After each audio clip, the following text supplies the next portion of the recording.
Town meeting.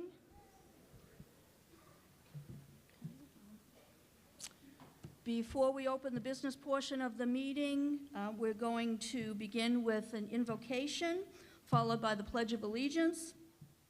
So it gives me great pleasure to introduce Reverend Dr. John Tamilio III, who is the pastor of the Congregational Church of Canton.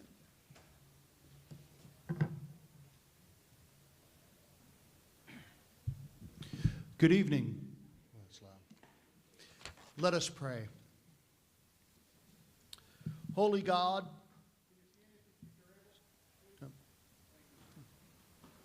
that's okay. Let us pray. What? We always need a deacon in our church, so if you're willing, let us pray. Holy God, seasons change, people change, but you remain constant. You are the firm foundation about which our forebears wrote, whose praises they sang as the one constant in their lives, the one who gave purpose and direction to their existence. We seek the same. As we gather to do the business of this community, may we be guided by your truth. May we be inspired by your word.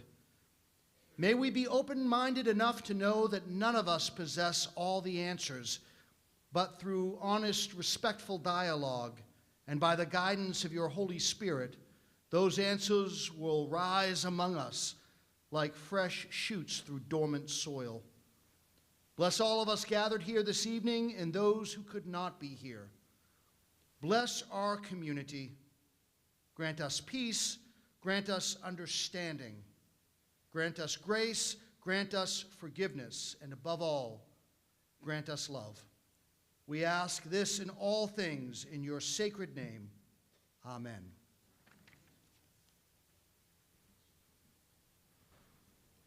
And now for the Pledge of Allegiance. I pledge allegiance to the flag of the United States of America and to the republic for which it stands, one nation, under God, indivisible, with liberty and justice for all.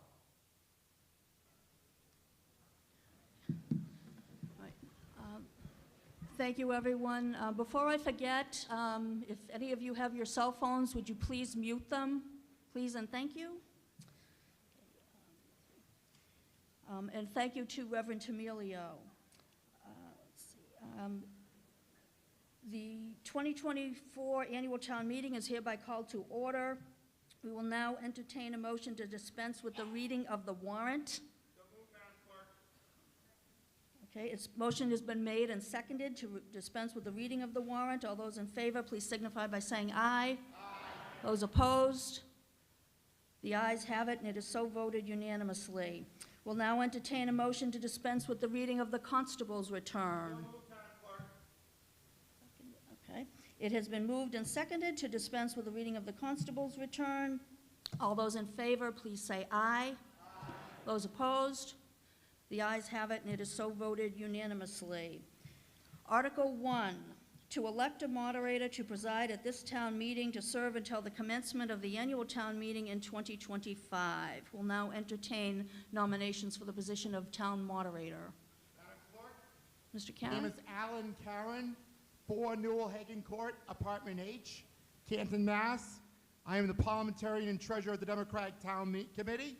I hereby place into nomination the name of Richard Doc Stady as our moderator for this year's annual town meeting and any other town meetings this upcoming year.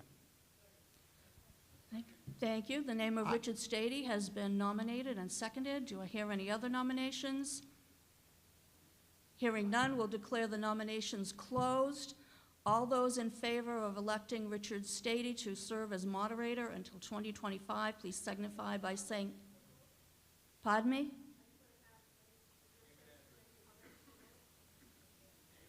I can't hear you. Kathleen Howley. Oh, all right. Kathleen Howley. I'm a resident of Canton, and I have a question regarding whether I can make a quick comment before we have the vote, since there's a motion on the floor.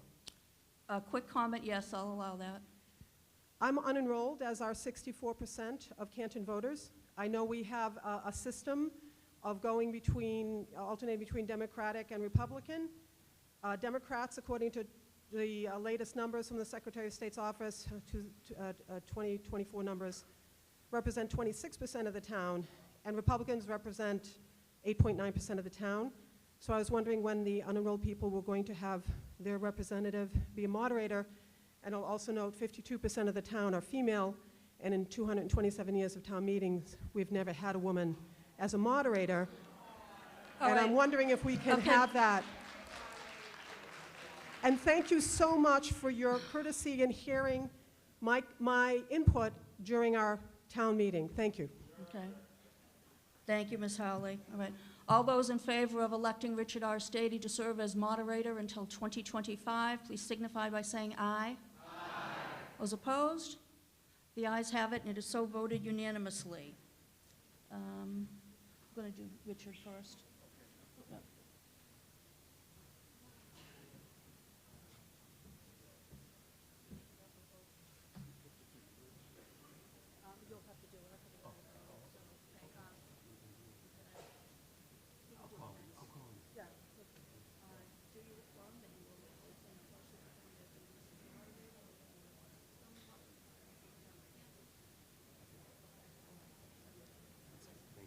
Let me get this out of the way. Me.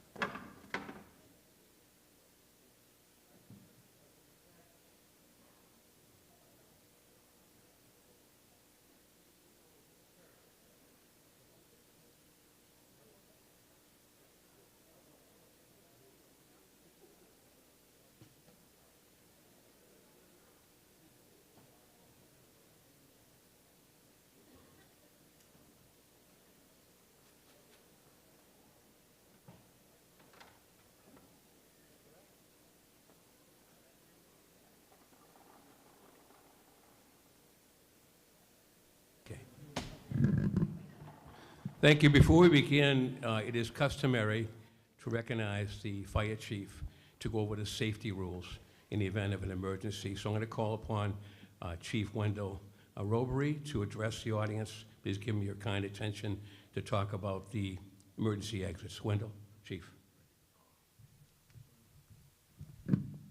Thank you. Good evening. In the event we have to evacuate the building, I'd just like to point out the fire exits. Out the back and to the right will lead you outside. This exit here to my right, down front, if you go straight through, you'll come right to the outside. This exit to my left, if you go up the stairs and to the left, will bring you outside. I know we're being streamed in the gymnasium. If you're in the gymnasium, if you go to the front, exit into the lobby and go to the left, it'll bring you out. And the back right door, if you exit through there, go straight, and that'll bring you outside. Also, any medical emergencies, we have a bunch of paramedics here. Just give us a holler and we'll be over to help you. Thank you.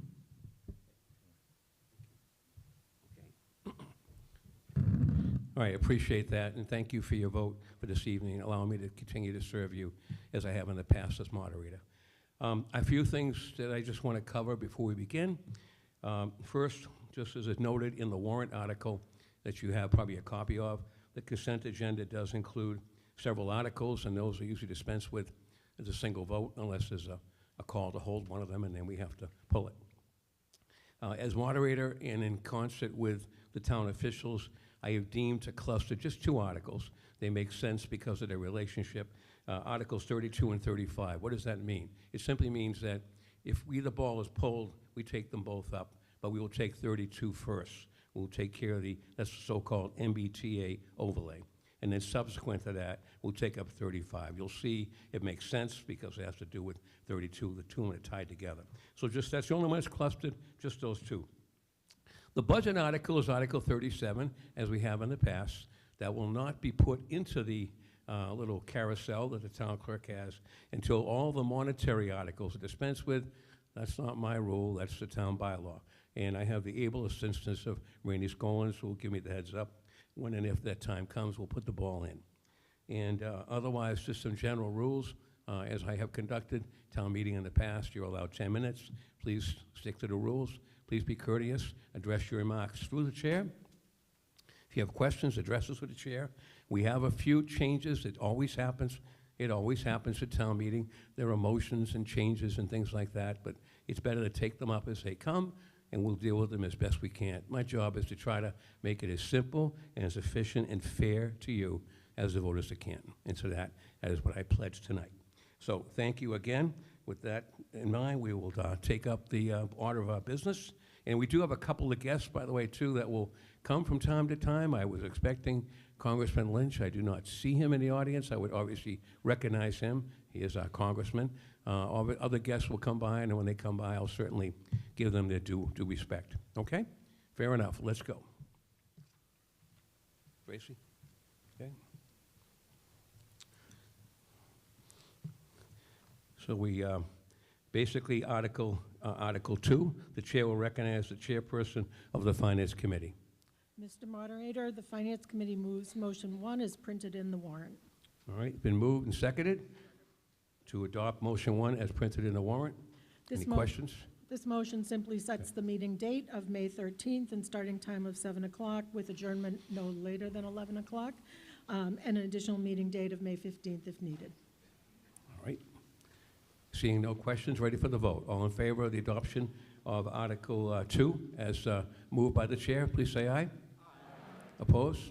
Motion carries. Motion 2. Mr. Moderator, the Finance Committee moves motion 2 as printed in the warrant with the addition of Isabel Nolan and Betsy Sugamelli. Been moved and seconded to adopt the list of people. These are the non-resident people, town officials and whatnot that are listed in your warrant, and I think what was added in there was 2 people, and they did get permission from the chair and through the town clerk's office. See, any questions on that? Pretty routine. All right, all set for the vote. All in favor, please say aye. Aye. Opposed? Motion carries. That's motion 2. I think that takes care of. No, there's one more. Motion 3. One more. Mr. Moderator, the Finance Committee moves motion 3 as printed in the warrant. All right, moved and seconded. Speaking on that.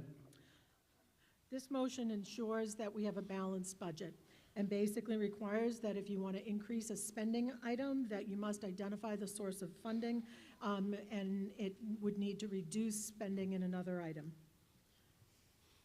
Again, this is something we've done, you know, those of you familiar with town meeting, you know we do this every year. You have to balance the budget, unlike our federal government.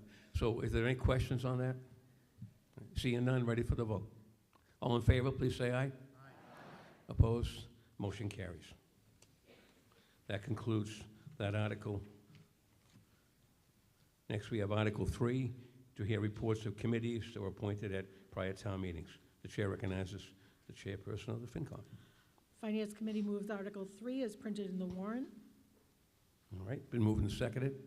Do we have any reports anybody wishes to give? The Economic Development Committee and the Canton Alliance Against Substance Abuse Committee. All right, chair recognizes Mr. Gene Manning for the EDC. Mr. Manning. Mr. Moderator, good evening. Gene Manning, 12 Harrison Road, Chairman of the Economic Development Committee. Just here to present our annual report to town meeting. The committee is in its 20th year, and we have a great group of volunteers here in town. The committee serves under the Select Board. Next slide, please. So this is the overview of the Economic Development Committee here in Canton. It's to maintain and grow a strong and vibrant business community, ensure stable cash tax revenue for the town services, increase property values of residents and businesses in our committee by ensuring growth-oriented economic development plan and working with the Master Plan Committee, and maintain Canton's outstanding reputation as a proactive, business-friendly community here in the Commonwealth. Next slide. So what were some of the headlines? I'm sure everyone is aware. If you haven't seen it, you really should take a look at Topgolf, which opened at 777 Dedham Street in December of this year. A lot of people, including Select Board Member Conley, Representative Galvin, and Senator Joyce and Senator Feeney all worked as part of the redesign of Dedham Street. Just to give town meeting an update, that site now is valued at $37 million. They've hired over 60 Canton residents, creating new job opportunities, and really a terrific fit for the site. We're also working with the owners of 30 Dan Road. This is the former Boston Financial Data Services. It's being redeveloped as a biotech site, so we're working with the owners of that. The picture's on the lower right here. The building, the silver building on the right, is a new 50,000 square foot biotech-ready lab space. Also, Amazon opened its second location. First one's at 250 Dan Road, and they have a new site at 250 Royal Street, which handles training and HR for Massachusetts. Next slide. Just to give town meeting, Mr. Moderator, an update on the impact of business. Business community paid $35 million in taxes inside the levy, which is 39% of the base. The town meeting will be voting on tonight, included in the total town budget. Commercial industrial evaluation of businesses is $1.8 billion. We're one of the top communities in Norfolk County in commercial taxes generated. And I think, as residents know, Mr. Moderator, the tax rates for residential dropped to 9.97, the lowest in 15 years, and commercials at $20.80 per thousand. And the select board has always been very supportive of a strong business base, helps keep residential taxes low, which, being homeowners and property owners here, we all appreciate. Next slide. So we just put a slide together of our comparative communities here in Norfolk County. This is really good news for Canton in 2023, 2024. This is the percentage of revenue for commercial industrial tax collection inside the levy of the total taxes. So you can see Canton there at 39.46, and the other communities who, right nearby, having a lot of struggles with that, which equates to higher residential taxes. So really terrific results for Canton. Next slide.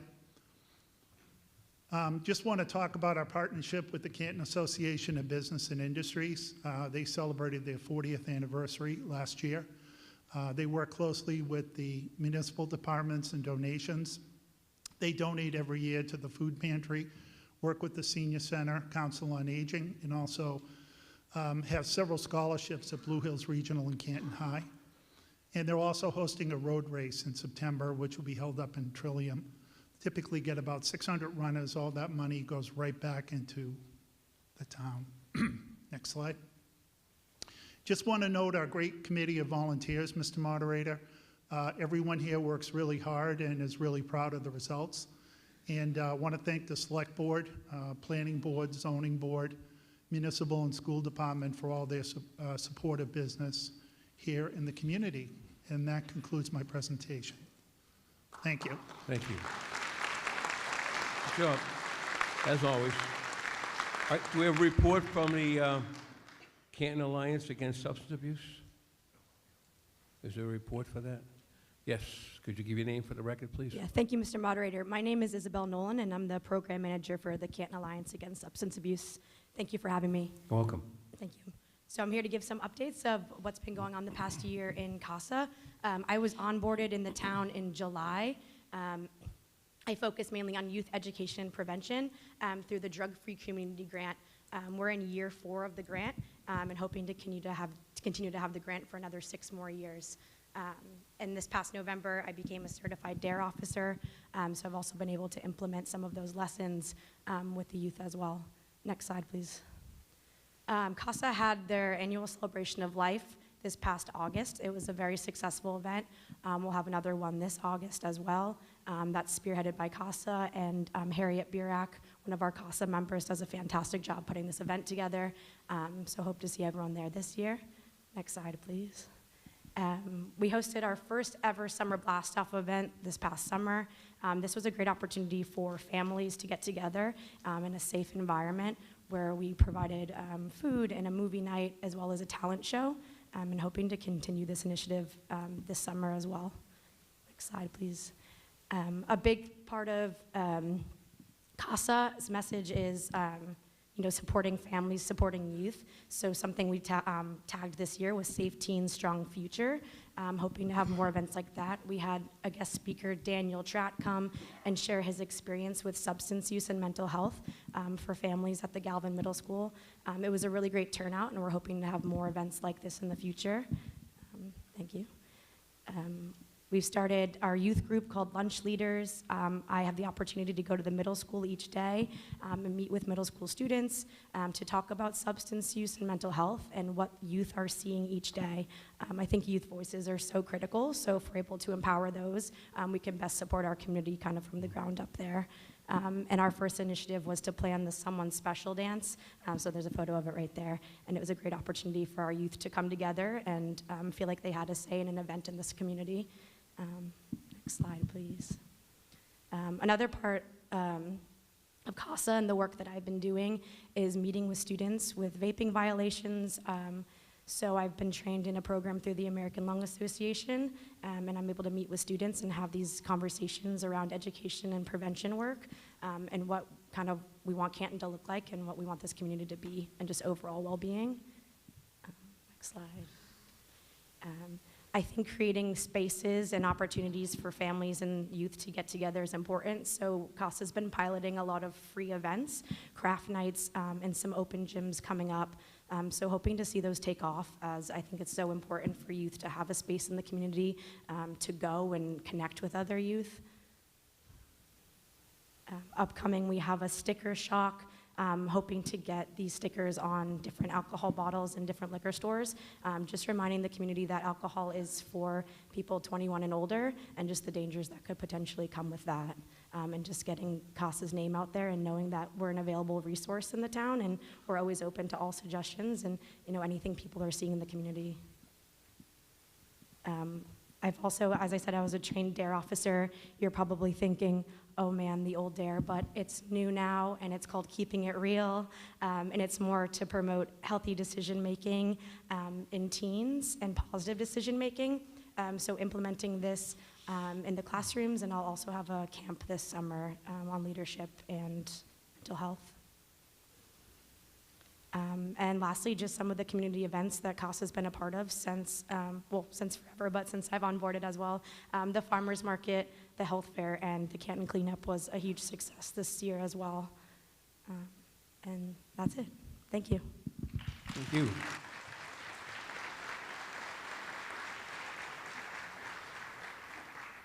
And that concludes Article 3. I believe we've heard the reports, and that was the motion, right? So that concludes that. Now we'll move us on to Article 4, the consent agenda. And I'm going to recognize again the chairperson of the Finance Committee. So, Mr. Moderator, the Finance Committee moves Article 4 as printed in the warrant. All right. It's moved and seconded. Any questions on that or comments? Go ahead. The consent agenda allows the voters to act on multiple articles in one vote. And I just want to say we do sort of try to provide some explanation on these articles, as we realize not everybody is a town meeting veteran, and want to make it clear as we move forward with the votes that everyone understands what is happening here this evening. These articles that we propose in the consent agenda are considered to be non-controversial, and some of them are standing articles that happen every town meeting. If any voter wishes to discuss any of these articles listed in this motion in more detail, simply request a hold when I read through the list of articles, and we will address that article separately. So I will now read the list of articles in the consent agenda. I'll go through them slowly. Please just yell out hold if you would like one of them to be pulled from the agenda, and we will address it separately. The following articles are to be disposed of by a single vote in accordance with the Finance Committee motion. Article 5, 6, 8, 9, 11, 12, 14, 16, 21, and 23. All right. Then moved and seconded. Seeing no opposition or any questions being raised, we can go right to the vote. All in favor of a vote to approve the consent Article 4 as presented, please say aye. Aye. Opposed? The motion is adopted. Thank you. Thank you very much. So at this point, We will now proceed to our lottery, and the town clerk will put the lottery balls in. And I do want to recognize, before we get to that, the presence of our State Senator Walter Timilty has arrived. It's always a pleasure to see you. He was our senator for many years. He might as well still be our senator. He always makes an appearance in Canton, but welcome, Senator Timilty. I'm sure he's here. He'll be around today if you want to talk to him about something. Welcome.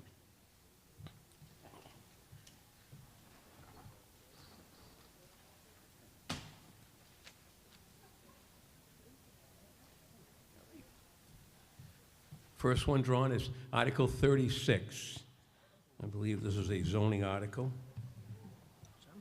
if my memory serves me right.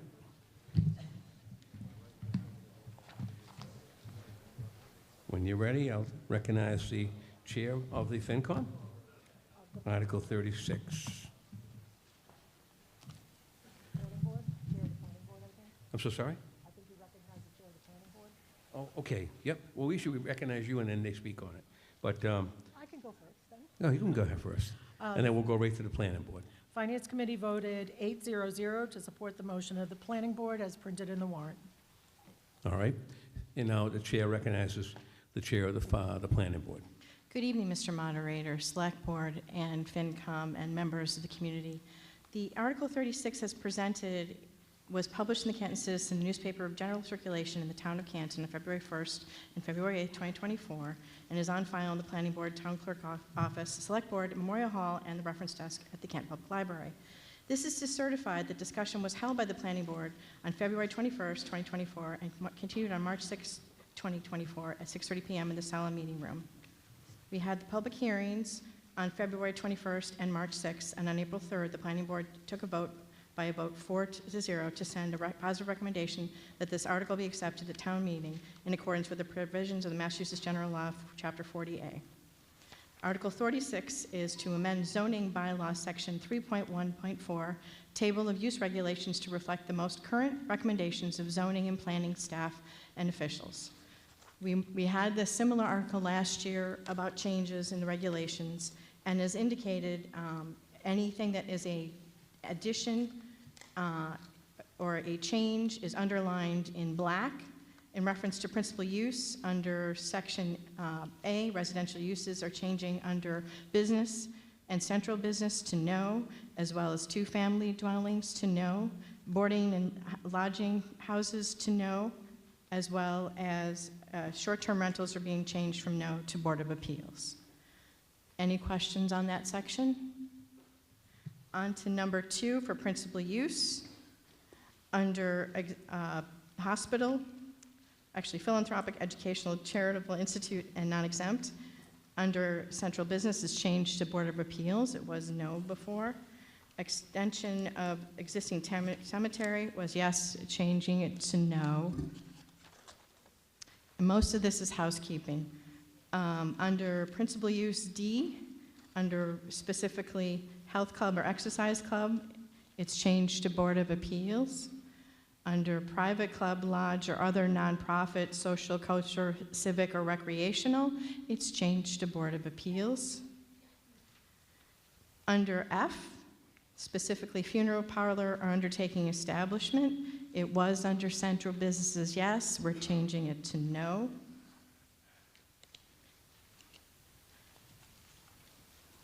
Under section 5, retail uses, sales rooms for boats, trailers, trucks, farm implements, or machinery with no repair services is being changed to no under business and central business.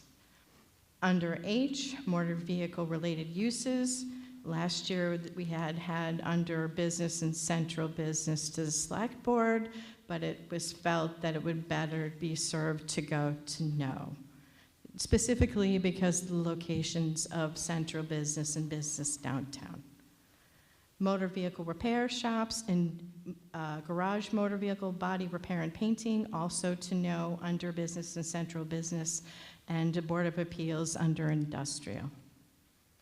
The last one under this section is also motor vehicle fuel facility and incidental retail facility, not to exceed 600 square feet in size, under central business to no, under industrial to Board of Appeals. Section 7I, light manufacturing, warehouse and distribution plant would go under limited industrial, industrial B, and industrial C, all to the Board of Appeals. Under that next section, everybody will notice that other warehouse and distribution plant, we felt it was repetitive, so we're removing it from the table of regulations. The last item also indicated is also indicated as being removed because we no longer have parking structures in our zoning bylaws. So we should have removed it last year, unfortunately we didn't. On to section 8, the J accessory buildings. Accessory apartment or single-family dwelling pursuant to section 8.1 under the Board of Appeals. Under business and central business would go to the Board of Appeals. We're removing family child care home large because, again, it was a repetitive item in the table of regulations. And lastly, I believe there was one more item on that list. Apologies.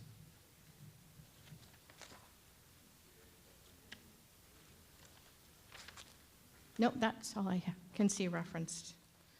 If there's any questions, feel free, Mr. Moderator. All right, nice job. All right, any questions on the article as presented by the chair of the planning board? Seems pretty straightforward, a housekeeping thing, and all right. This would require a 2/3 vote, just feel no. All right, ready for the question? I'll call for the question. All in favor, please say aye. Aye. Opposed? All right, so I'll declare it unanimously adopted, and that is dispensed with Article 36 is therefore voted. Thank you.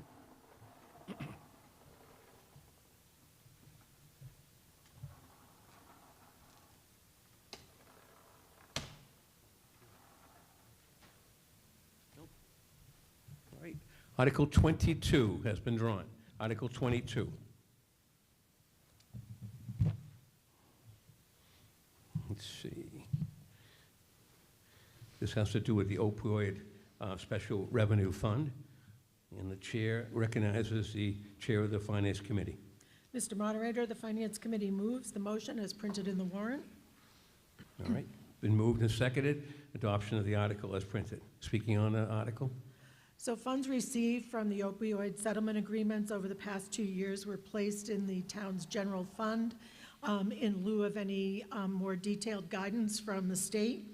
The Department of Revenue did recently institute a rule that requires that these funds be deposited into a special revenue fund.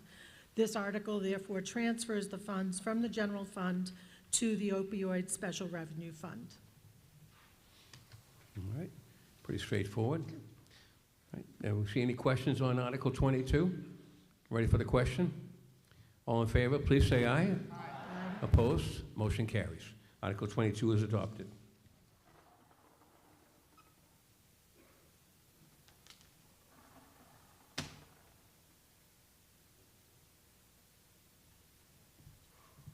Article 24.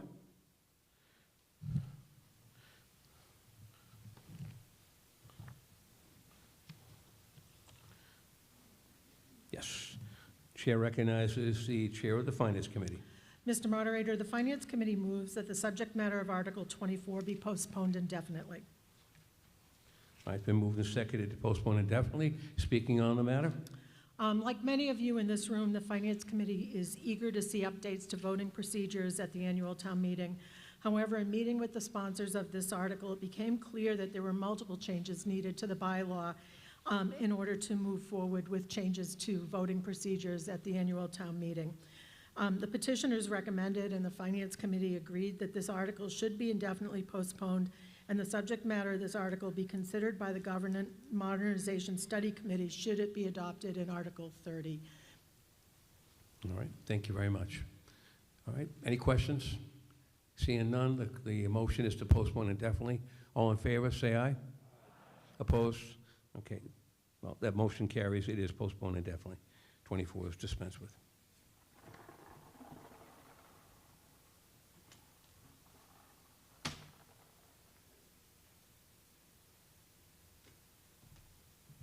Article 20.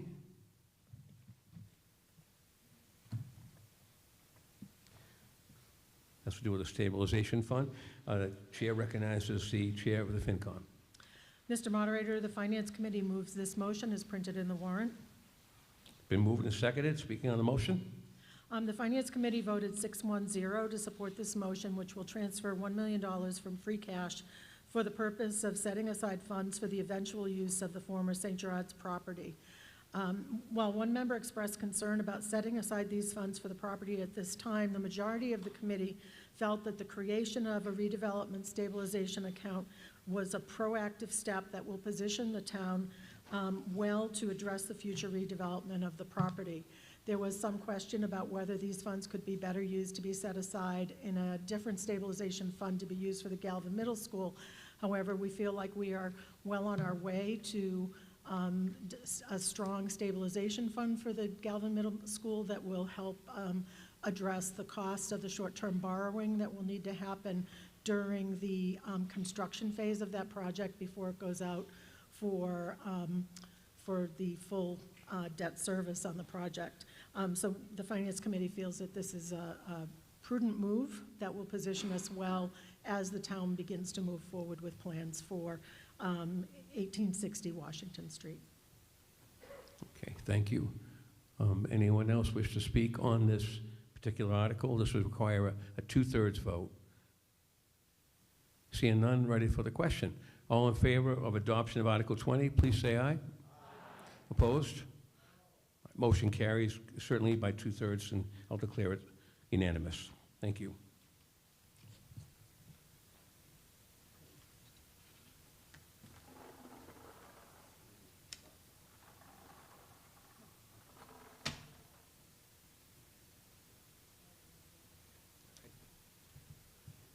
Article 18 has been drawn. Special Ed Reserve Account. Chair recognizes the chair of the FinCom. Mr. Moderator, the Finance Committee moves the motion as printed in the warrant. All right, been moved and seconded. Speaking on the motion? This reserve account provides a means to set aside funds to be used to cover expenses that exceed the special education's operating budget for special education services. Special education is a highly volatile budget line for our school department. These costs can go up and down and vary greatly from one year to the next. In addition, are subject to rate increases that are outside of the control of the school department that often are, and we've seen this over recent years with substantial rate increases that are set by the state.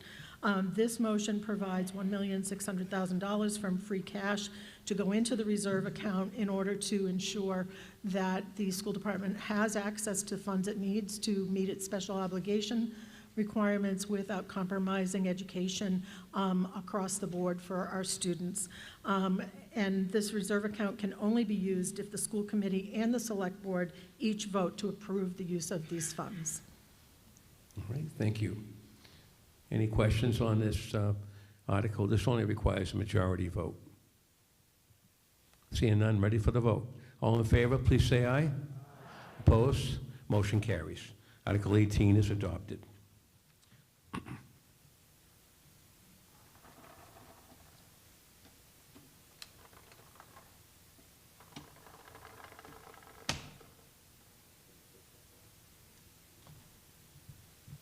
Article 30 has been drawn. Give me 1 second.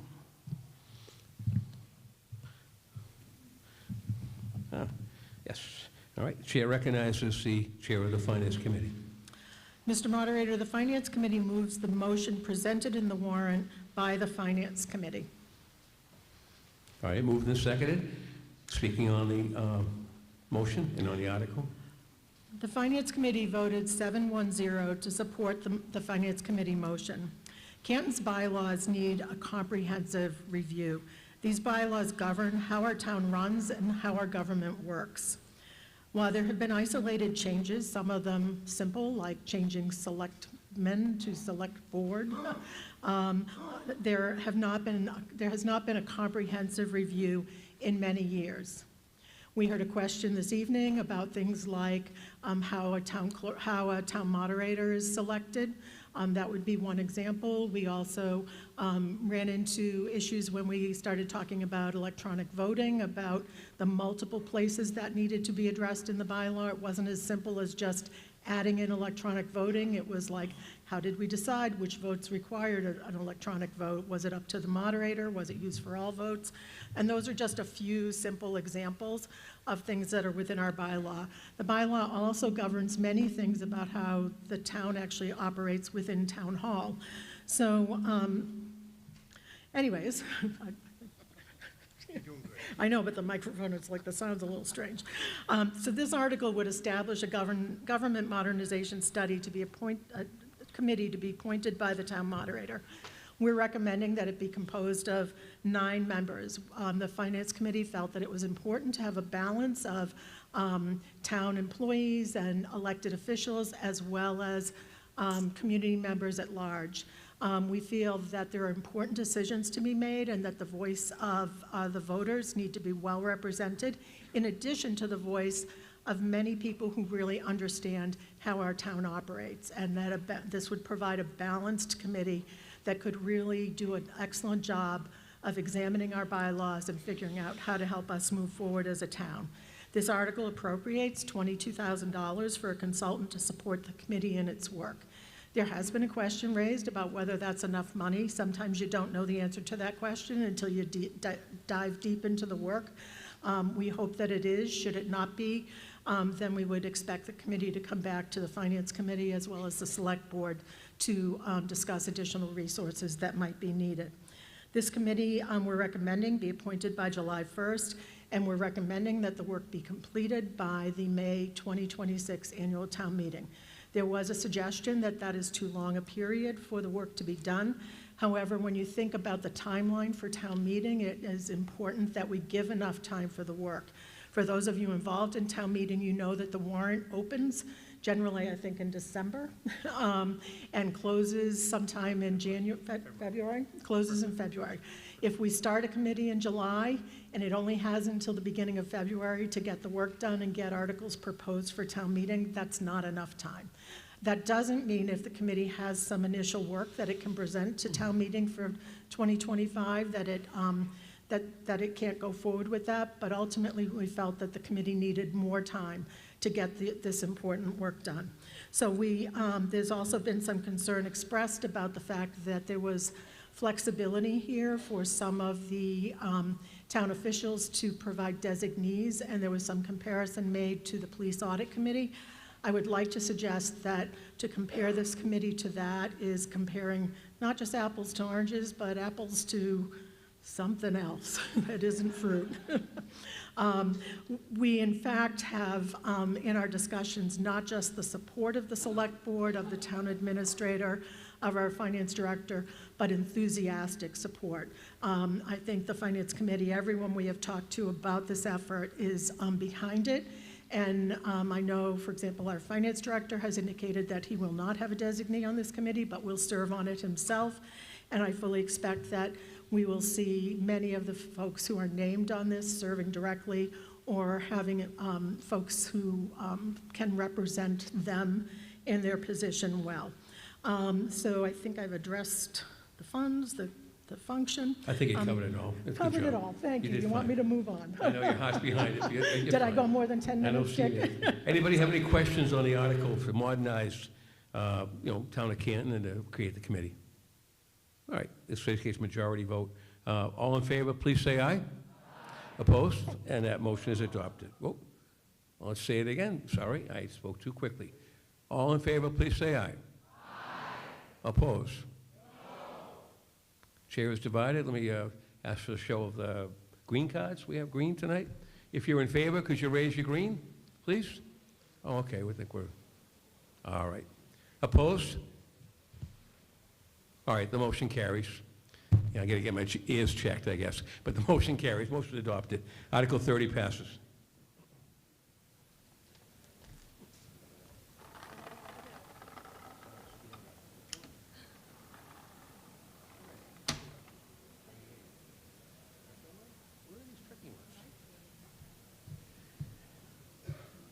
28 has been drawn. Article 28. I think Vic Del Vecchio might be getting excited. All right, it is about the Heritage Site. Article 28, ladies and gentlemen, the chair recognizes the chair of the Finance Committee. Mr. Moderator, the Finance Committee moves, I believe we have an amended article, is that correct? Let's see, with all the notes I have here. I just have the article, that's all I have. I didn't have it amended, but my notes didn't indicate that. Let's see. Oh, you're right, there is. Let's see, so, No? is there an Okay. amended article? I don't think there is. No, I No, I don't have you're one. correct. Just a You're regular correct. article. So Okay. we move the article as presented in the warrant. Sure, okay. I thought that was right. So we have a motion before the floor. It's moved and seconded. It requires a 2/3 vote.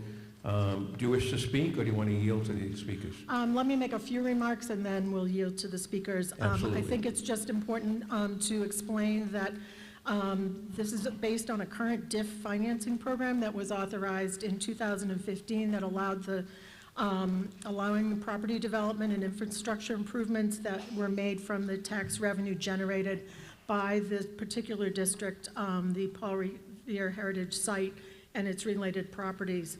Currently, based on the DIF, the town, and the formula, this year we received $247,000 in the general fund.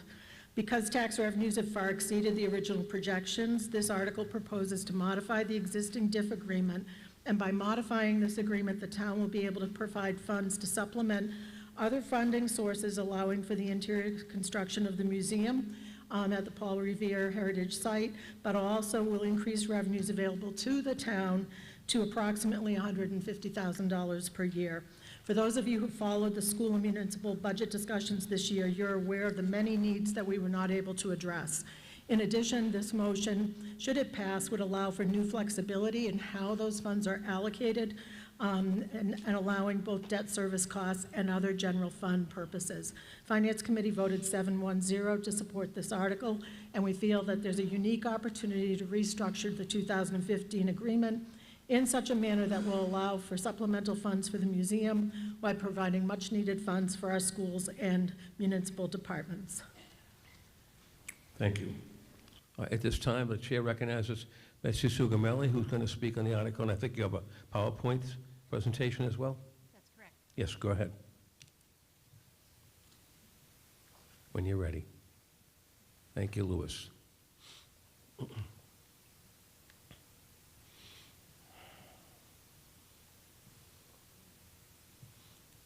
sir.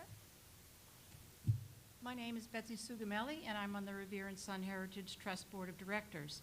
This presentation outlines plans regarding the completion of the Paul Revere Heritage Site with the formal launch of the proposed Museum of Discovery and Innovation, also known as MODI. Next slide, please.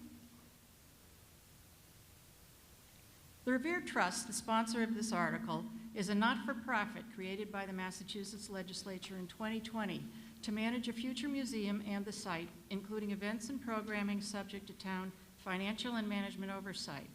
The trust is a quasi-government entity with several directors nominated by the Select Board, as well as elected by current directors.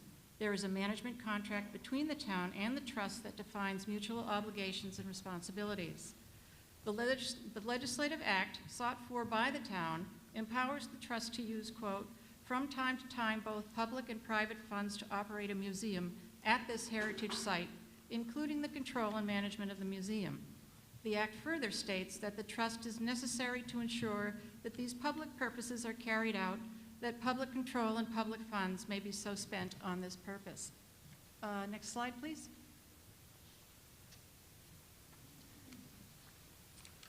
Various milestones were achieved by the trust and by the former Paul Revere Heritage Commission, which consisted of representatives from Canton Rec, Conservation, the Public Schools Planning Board, the Select Board, the Historical Commission, and citizens at large, as well as an associated open space committee. The first few years laid the foundation for future uses of the property, including cleanup, renovation of buildings, introducing programming, building important relationships, gathering volunteers, creating the interior design of MODI, and raising funds. Next slide, please. Without a formal museum build-out, and only since 2020, more than 5,000 people have attended our events and programs. If we include all our visitors, the site attracts more than 30,000 annually. We have worked with many community organizations who have contributed to events, including the Fire and Police Departments, Historical Society, CDEI, Canton Public Schools, St. John's, the Blue Hills, FM Generator, the Library Canton Garden Club, etc. We are currently working with regional groups such as the People's Academy in Dorchester, the Massachusetts at Ponkapog Tribe, Lexington Militia, various regional historical societies with contributions from Nina Zanieri of the Paul Revere House in Boston. We have relationships with museum experts and historians from prominent regional institutions, and we are enhancing our presence within the region and hopefully creating a brand, complete with the brown signage on Route 95 of, quote, historic Canton, end quote. These numbers prove the broad community support which is essential in receiving additional state funds and grants. Next slide, please. A key responsibility of the Trust is to raise the necessary funds to fully leverage this community asset. Already more than $2 million has been raised, with 40% of that amount from state, federal, county, and local grants. Next slide, please. The success of this site transformation was enabled by a state provision entitled District Improvement Financing Program, or DIF, that helps fund public projects.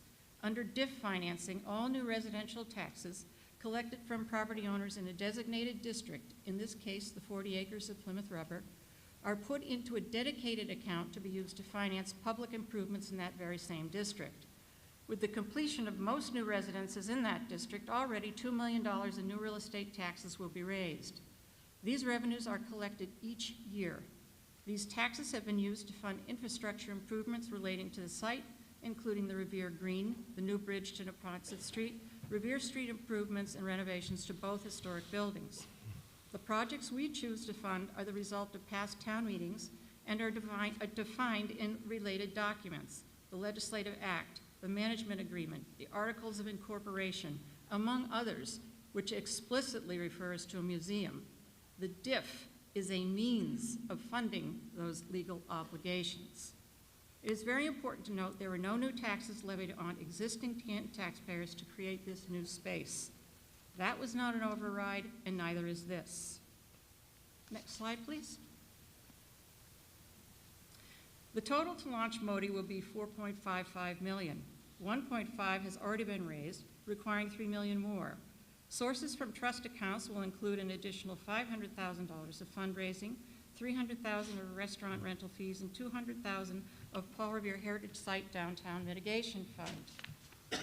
The DIF funding of $2 million would account for about 45% of the total $4.55 million, and included in that $4.55 is $810,000 for capital cost overruns. We're very happy to report that communication from designers dated as of May 2024 indicates that the cost estimates are still holding true. And please note that $2 million requested can act as a match to some of the grants we are currently applying for, doubling our money. Of course, there is no guarantee we will get these grants, but we have a pretty good track record. Next slide, please.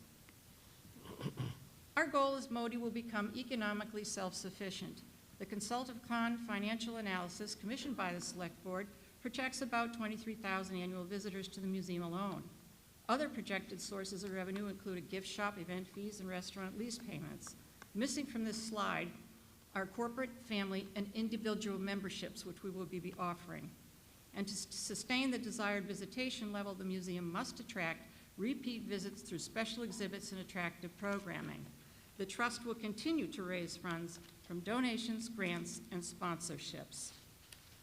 Next slide. This article not only provides funding for the museum, the modified DIF agreement accelerates payments to the town general fund for immediate use. The estimate for this year's modified DIF sinking fund would increase the school municipal share by $603,000 for a total of $850,000. That will increase each year by 5% for a total 5-year gain of $4.7 million.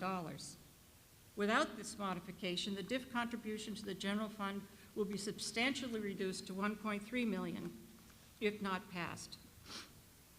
That's a loss to the general fund over the next 5 years of $3.3 million if this article does not pass. This is a good deal for the general fund, for the schools, the municipal departments, and for Modi. Next slide, please. This is a partial listing of supporters for this article, many of whom we have partnered with and/or appeared before. We are grateful for their support and look forward to their continued involvement. These supporters include, but are not limited to, the Revere and Son Heritage Trust, Canton Select Board, Canton Finance Committee, Canton Finance Director Randy Scollins, Canton School Superintendent Derek Folan, Canton Library Trustees, Northern Spy Restaurant, the Historical Commission, the Historical Society, and the Canton Cultural Council. Next slide, please. We have offered about 4 programs a year for about 3 years. To experience our programming, please come to a fantastic copper exhibit with hands-on fun and beautiful artwork. It's sponsored by the Simone Foundation. Currently in Copper Mill Hall is a display of military uniforms and stories of the Cantonites who wore them. Thank you to the Canton Veterans Services and Richard Lewis Formal Wear, who helped sponsor this. Cultural institutions are frequently the foundation of economic development. Recently, a trust collaborator arranged for a Heritage Day promotion on the massive Jumbotron in the Seaport District in large, brilliant copper colors. Also, Globe magazine just named Canton a top town to live in, south of Boston, with the site as a prominent factor. Next slide, please. This is some supply data on parking. I know the issue came up. It really doesn't involve the meat of the article. If we can come back to this if you want, I would just like to point out the MTA lots are used quite extensively for Heritage Day. In fact, we have a bus shuttle to the junction to take people back and forth, which is common with large-scale events. And the downtown lot, there is a pedestrian-only path that goes right into the back of the park where many of our outdoor activities are. In fact, that path may be closer than other Revere Street or Ponson Street parking. We have additional data if you wish, but let's move on to the next slide. Let's get back to the meat of the article. Betsy, we're coming up on 10 minutes, so if you could watch your time. Sure. This is the last slide. Thank you, Mr. Moderator. Perfect, thank you. This article modifies the DIF funding arrangement so that while the trust continues to make its promised improvements, excess funds are released immediately to the general fund instead of waiting until 2030. This modification to the DIF is a win for the schools, the municipal departments, and for Modi. Once the museum commitment of $2 million is made, the trust will make no more requests for capital from the DIF. This modification is possible because the tax revenue from the DIF far exceeded initial projections. So let's just finish the job. Thank you very much. Okay. All right. Thank you. All right, let's stay in order. Does anyone else wish to speak on the Article 28? I did see a few people. Mr. Folan, would you want to speak next? Derek Folan, and I'll go to you, Mr. Keith. I see you there. Derek Folan? All right. Good evening, Mr. Moderator. Hold on. Good evening. Derek Folan, Superintendent of Schools.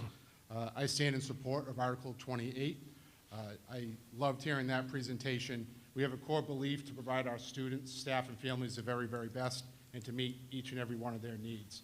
For that to happen, it does take funds. You heard earlier the volatility that can happen around special education costs and just really making sure that every student gets the best education. With the state budget and just times getting tighter, the ability in this town to provide greater support to our base budget is such a gift. So we stand in support of it. We'd be so grateful for your vote. And in addition, the Paul Revere site is an incredible educational resource for our students and communities. Thank you. Thank you, Mr. Folan. All right. Chair recognizes Mr. Keith. Alan Keith, 3 Robin Road. I want to speak against this article, but I wonder if first the dissenting member of the Finance Committee would speak. I'm not really sure if that's proper, but you can't really force someone. If not, then I'll proceed, and Go ahead, I hope that that dissenting member will speak. Message conveyed, but you can't force someone to speak. this town meeting is being presented with a false choice. We do not need to provide $2 million of financing. This is a hustle. The DIF was established so that we could pay for the bridge that was required for that project. And yes, we need the bridge. And so now there's an idea to refinance, put $2 million more on our credit card, and then we can give some extra money to the schools. We can give extra money to the schools by refinancing without adding $2 million for this museum. And this is absolutely a false choice. Thank you. Thank you, Mr. Keith. It's stay in order. I think Mr. Beckham's next, and now we'll go to Mr. Hennessy. Yes, Bruce. Bruce Beckham, 298 Chapman Street. I rise to speak in favor of this article. My family moved to Canton 66 years ago. Back in the 1960s, my parents opened a travel agency and group tour business in Canton Center, where I worked for 30 years. During those years, I learned what visitors to historic places really want most, besides good places to eat and shopping. They want knowledge. They want to learn about the history and culture of the areas they visit. So join me in this 2-minute tour of historic Canton. Welcome to historic Canton, Massachusetts. You're passing through the Canton Viaduct, built in 1835 to accommodate a rail line that would eventually connect Maine and Florida. It is listed in the National Registry of Historic Places. On the left, you'll see the Paul Revere Heritage Site and a Paul Revere Common. It was once the homestead of Paul Revere and his family as in the copper rolling mills he began in 1803.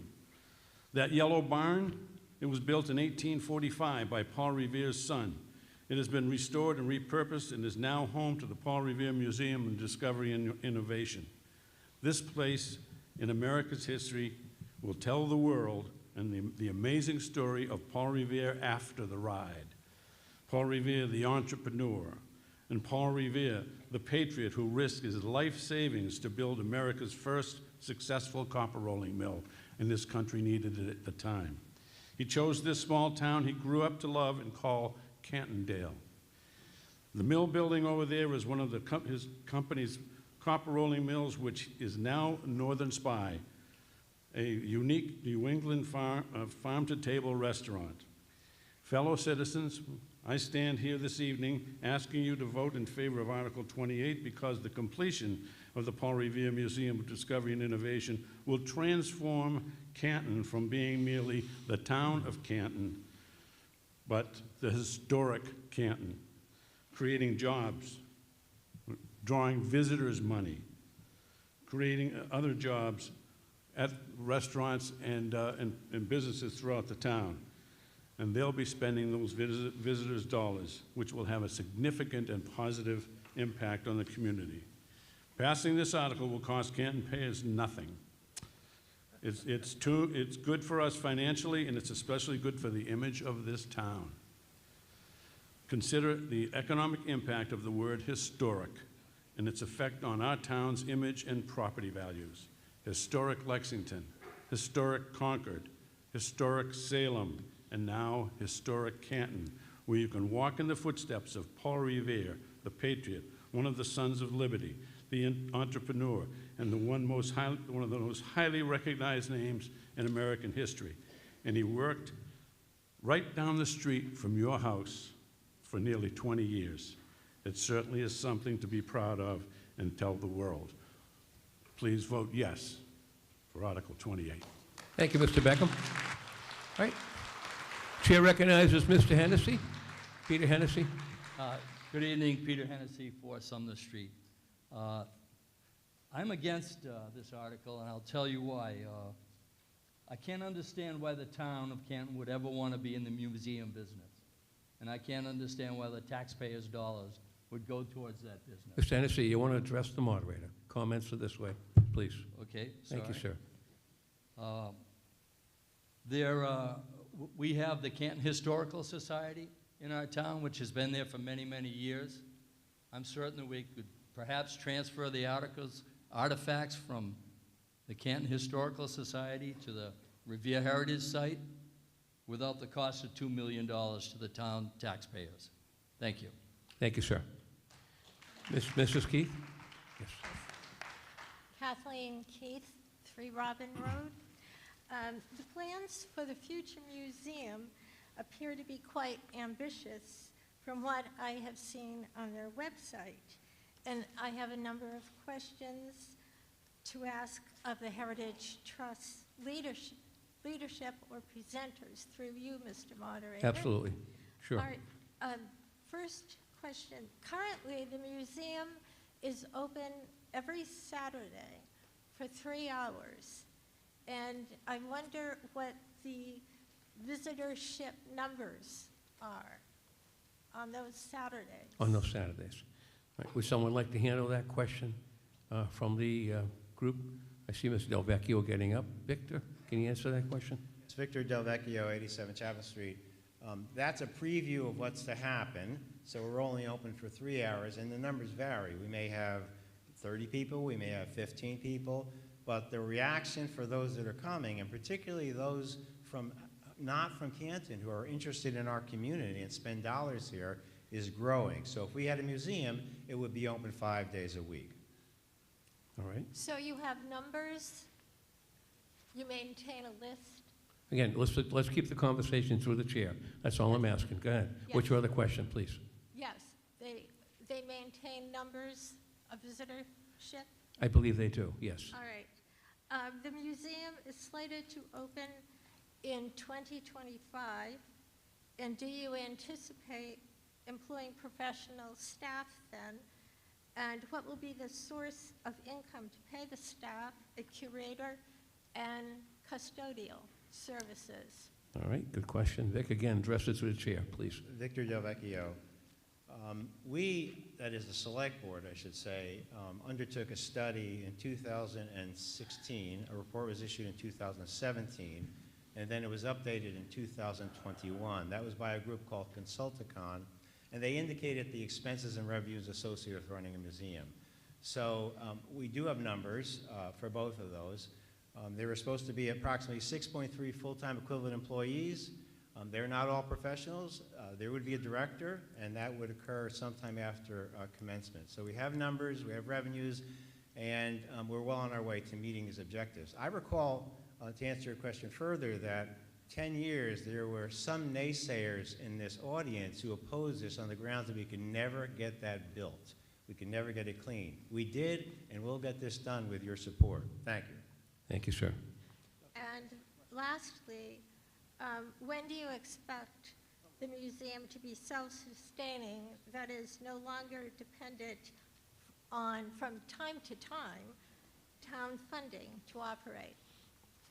I think they may have answered that, but go ahead. Vic, want to take that? Sorry, Mr. Moderator. That's Victor right. Del Vecchio. We'll have a better sense of exactly when it will be, quote, self-sustaining, but understand this, much like other town-sponsored activities, it takes time, and we're generating revenues by way of grants. So we will have a gate, we will have revenues coming in by way of admissions, we will have donations, we will have grants. We've raised nearly $1 million in grants so far, and the trust itself has only been in existence now since the end of 2020. So it's a work in progress, but we will have it get off the ground and we will get the revenues. Just as we've gotten this heritage site cleaned up and now 9 acres available to the public with 30,000 people a year. All set? Those are the answers, but there's nothing specific. Okay. All right, thank you. Lisa Lopez is first, and then George Camo, or who wants to go first? Doesn't matter. Yeah, yields to Lisa. Go ahead. Thank you. Please. Lisa Lopez, 87 Chapman Street, and I stand in support of Article 28. A previous speaker has just said that the town should not be in the business of owning a museum. And perhaps this is a misunderstanding about what this particular museum will be. It will not be a warehouse full of boring old stuff. Think of it as a noun, or not a noun rather, think of it as a verb. It is changing exhibits, dynamic programming, and wide-ranging events, which are experiences, that's the verb, for people of all ages and interests to gather and share and learn about Canton and its remarkable history, about ourselves, and about each other. Maybe there is fear that it won't be a moneymaker, but neither is the town pool, or the library, or the senior center, or all our playing fields, or our playgrounds for that matter. But these all make Canton a more vibrant place for the people who live here and who visit. Maybe there is fear that the governing body, the Revere and Son Heritage Trust, is not up to the task. But the last few years have amply demonstrated otherwise, where a highly competent and dedicated unpaid board and its intrepid volunteers have delivered amazing programs and experiences, mostly free to the users or for a very modest cost. Consider that on this upcoming Saturday, the 3rd annual Canton Heritage Day expects to draw 2,000 people to the site. Pray for the sun gods. In a celebration of all things Canton. For almost 10 years, hundreds of volunteers have demonstrated and devoted thousands of hours to bringing to life an original vision that has now benefited many thousands of people who I dare say include some who have moved to Canton after 2015 and take the transformation for granted. I don't blame them. But it all started right here in this room when a town meeting in 2015 voted to approve a grand and very complicated project. And despite a few naysayers at the time, it has been successful beyond everyone's wildest imagination. Now it's time to bring this chapter across the finish line and to complete the job that we began. Thank you. Okay, thank you. I'm going to recognize George Camo. Thank you, Mr. Moderator. George Camo, 225 Sherman Street. Not distant far from Taunton Road in Cantondale is my abode. Who wrote that? Paul Revere wrote that. In 1801, he comes to Canton, and he comes to this site.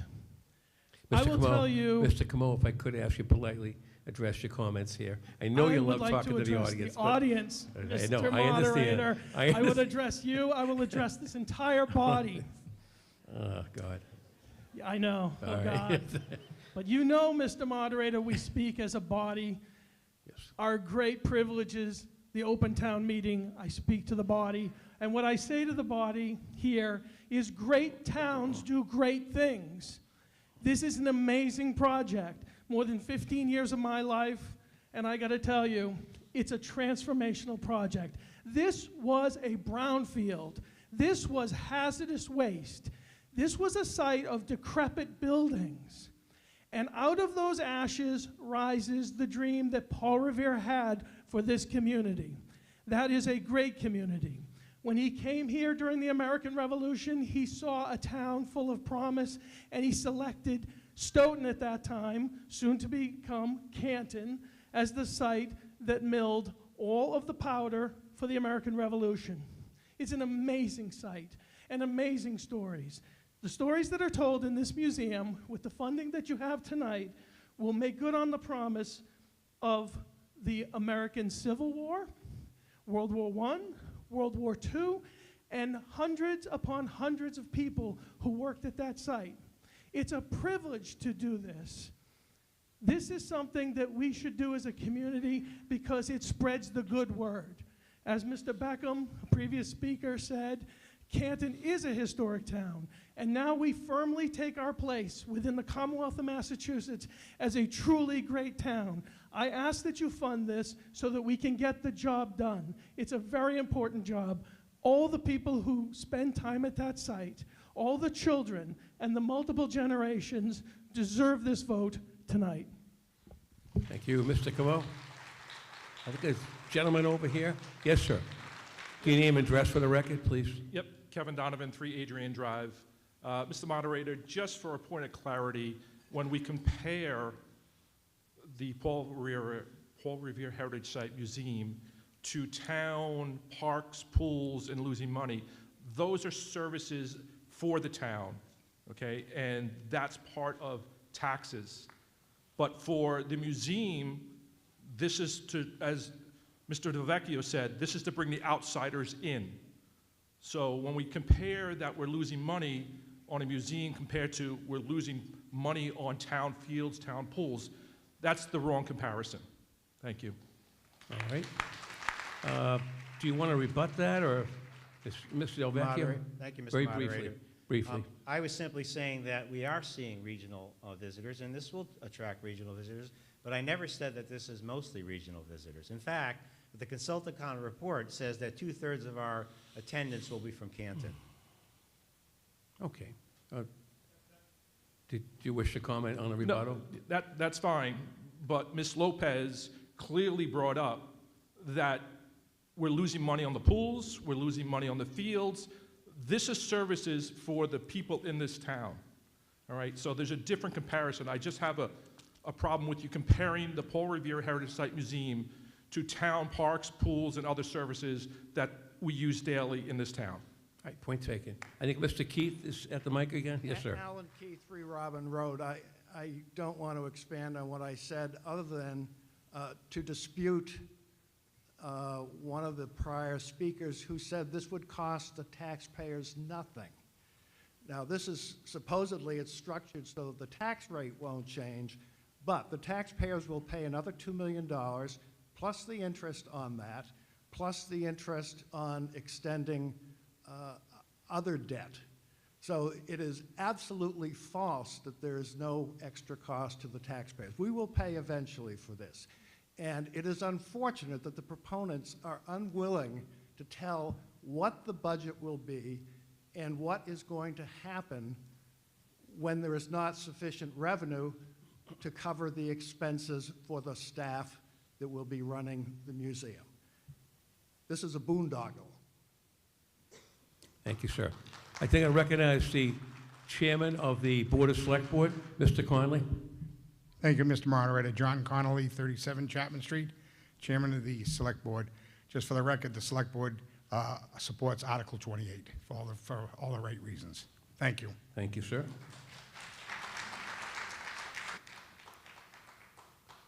Mrs. Cohen. My name's Patricia Cohen. I live on Revolution Way, and I've watched this site develop over the last, it seems, 15 or 20 years. It's a huge improvement to the town.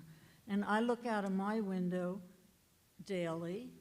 The park is being used by young people, old people, people with pets, baby strollers. There's always someone out there. Today I passed the park, and the St. John's School students were in the park with some activity. It's a great spot, and it's a huge improvement to the town. Compared to what was there before, it's just a pearl. So I support Article 28. Thank you. Mr. Delvecchio, very briefly, you've had the mic several times. Sorry, Mr. Moderator, just to respond to a few things. Earlier, someone said that this was not an intended purpose, that the bridge is something we would use DIF dollars for.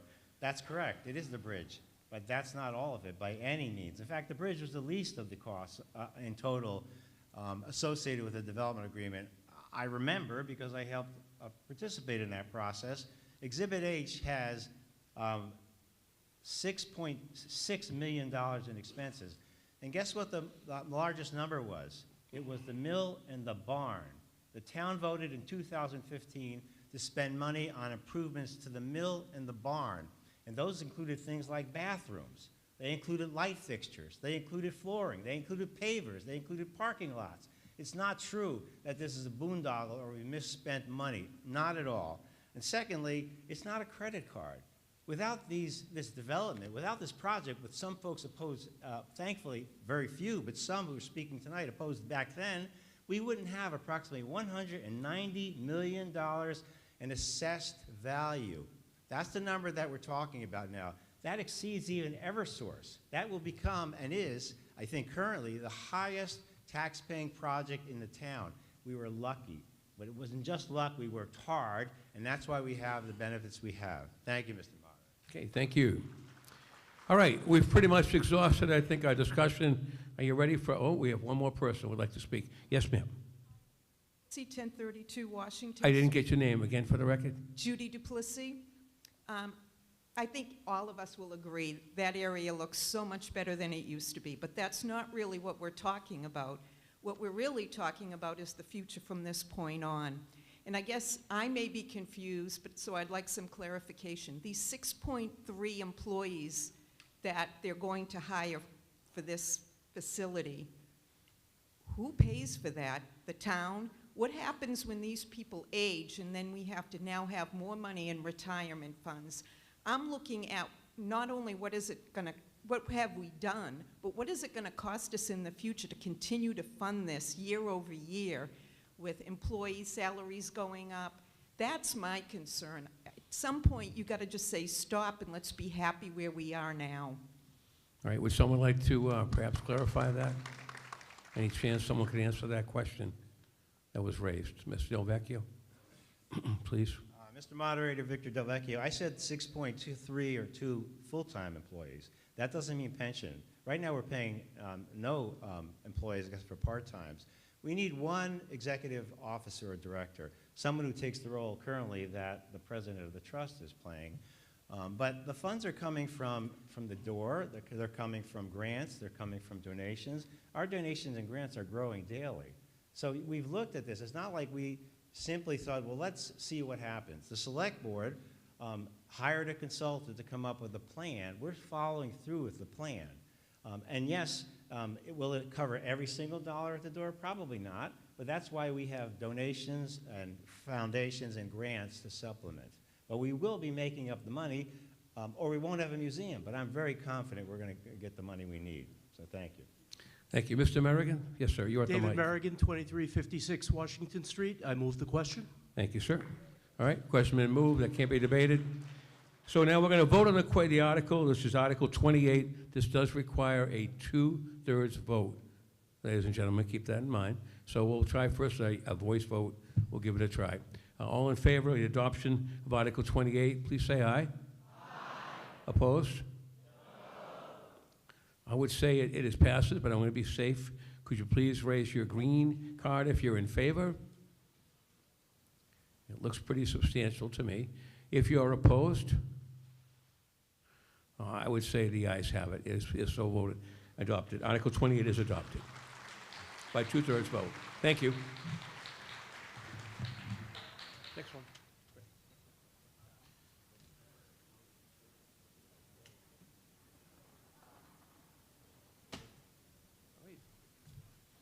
Article 27.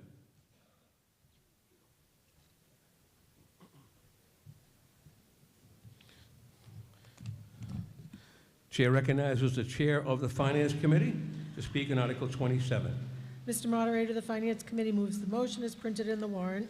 Right, it's been moved and seconded to adopt Article 27, dealing with Conservation Land Fund. Speaking on the motion? The Conservation Land Fund is an important resource for ensuring that needs related to our conservation lands are addressed. These funds can only be used in a manner consistent with the Conservation Commission Act.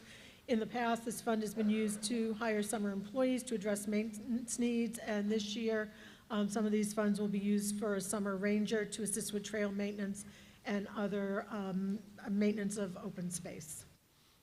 All right, thank you. Motion been made and seconded on Article 27. Does anyone else wish to speak on this article? All right, seeing no one, we're ready for the vote. All in favor, please say aye. Aye. Opposed? Article 27 is adopted. Thank you.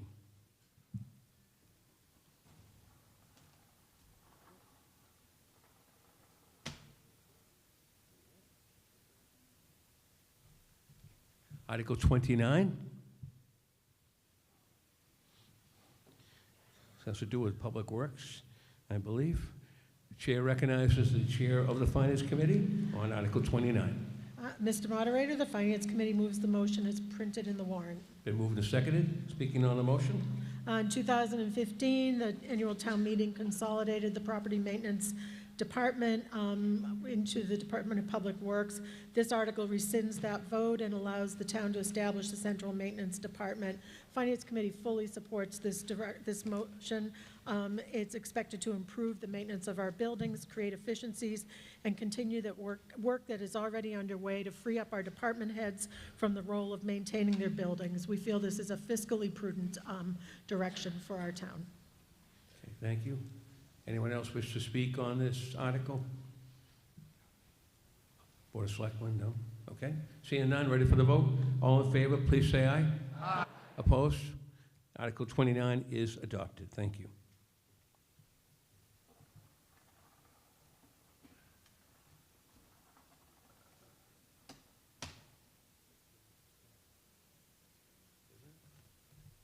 Article 13.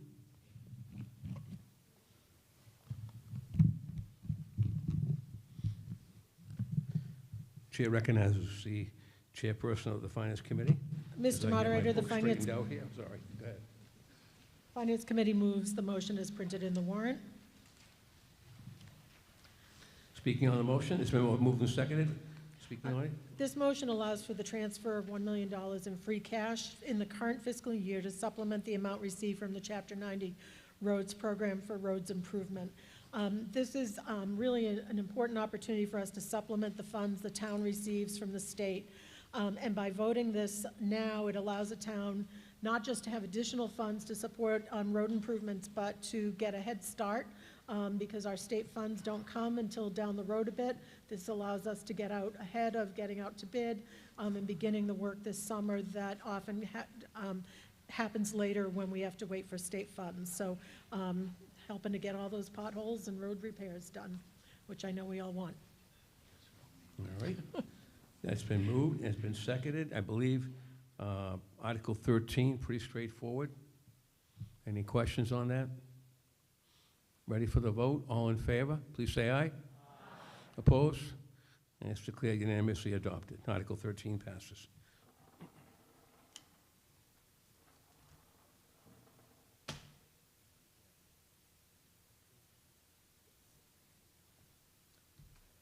All right, Article 25.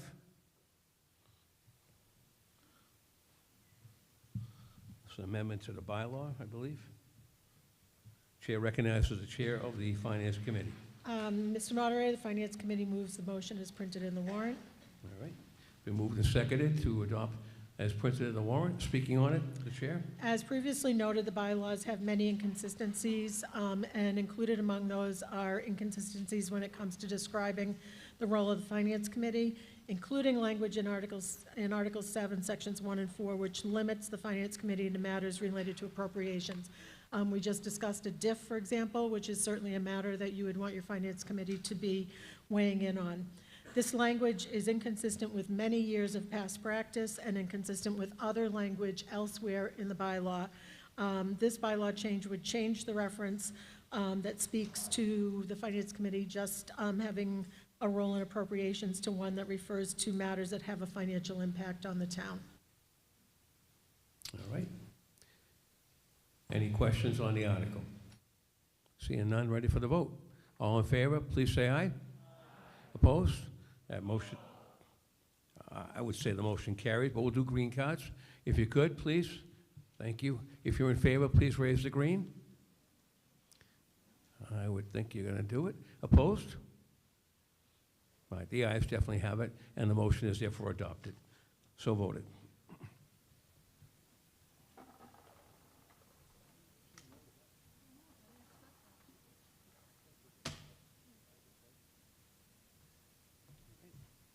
Article 10 has been drawn.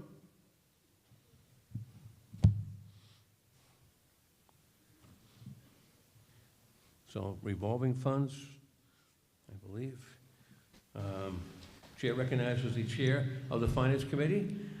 Article 10. The Finance Committee moves the motion as printed in the warrant. Okay, been moved and seconded. Speaking on it. This motion establishes annual spending limits for the revolving funds listed in the article. It authorizes spending limits being increased for Funds 130, 140, and 142 to accurately reflect activity levels and balances. All right. No need to go through each one of them. They're in the warrant. If you have the warrant, you see what it is. Is it on the board as well? I can't see it, but I assume it is. It's up there. All right, any questions on Article 10? Seeing none, ready for the vote? All in favor, please say aye. Aye. Opposed? Article 10 is adopted. Thank you.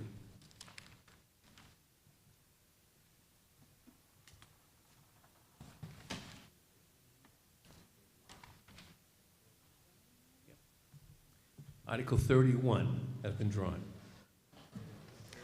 Oh, here we go. Close, but no cigar. Only kid, I'm sorry. Article 31. The moderator humor is pretty bad. Speaking, the chair recognizes the chair of the FinCom. So, Mr. Moderator, the Finance Committee moves the motion as provided this evening. I think that there was a handout that was provided to all the attendees at town meeting, one-page document, and this is the motion that the Finance Committee this evening voted and approved 800. Right, my understanding, let me at least, without taking a position, clarify for the body. Certain things happened on this article, and for the chair noted, a motion was prepared, I think by town council, has prepared it. So what's on the back of your green card, disregard. Don't look at that. That's been overruled, if you will. But this motion being offered now, it was prepared by town council, and we will recognize Councilor Schneider's in a second. But the motion before you is as offered by the chair of the FinCom and as presented in a handout for you to adopt. And it has to do with the adoption of the acceptance of Saddleback and Horseshoe Lane. Clear enough? All right. Are you done, Madam Chair? I'll just make a few comments and then I think turn it over. No, you can. Okay. We'll recognize Attorney Schneider. All right. Attorney Schneider for the petitioner. Thank you, Mr. Moderator. Paul Schneider's 12 William Street, and I rise in support of this substitute motion. The town council may want to... Oh, it's actually not a substitute motion. It's just a motion. And I'm not trying to be picky on you, but it's just a motion. Well, I only use substitute because you substitute for what I vote here, but that's okay. The town council may want to explain it further, but basically what you're looking at up on the screen is the same thing you have in your hand, and basically it's the same thing as the article printed in the warrant and the green card, but the town council felt it would be better if we combine the two of them and call it a single motion. So that's why this just happened tonight, but in any event, that's what the story is. I represent Canton Hills Homeowners Association. With me tonight are David Nicholas, the trustee of the Homeowners Association, and many owners of the 26 homes located on Saddleback Lane and Horseshoe Lane. In a sentence, we're asking the town to accept the two private ways that are there, Saddleback and Horseshoe Lane, as public ways. What is added to what you have there was requested by several town officials and town committees, and they asked me and the town council to come up with something that assured this body and assured them that the only thing they were taking was Saddleback Lane and Horseshoe Lane. The reason they were concerned about it is I think in the past, once when they took a private road like this, they ended up taking a pumping station, and they did not know that, and they were not happy about it. What's before you only does mention two roads, but they, because of what happened in the past, they asked that we put some language in there that you'll see written in what you have that specifically excludes the sewer pump station, the two storm water detention bases, and the substantial landscaping that's up at that site. And they feel that if the language is in there, which it is now, that they will not end up having to be responsible for any of these things. These people I'm referring to are our town administrator, Charles Doody, who's there, the acting chairman of the select board, John Connolly and his board, the town finance director, William Scollins, and his assistant, Ellie Jones, the finance committee chairman, Cindy Thomas, chairperson, our town engineer, Alphonse Coca, and the town council, Paul Dorenzis, and his assistant, Timothy Curley. Those are all the people who have been involved in this article in the last month. In short, if you adopt this article, you're agreeing that these two private ways would become public streets, but that nothing else up there would become a public responsibility.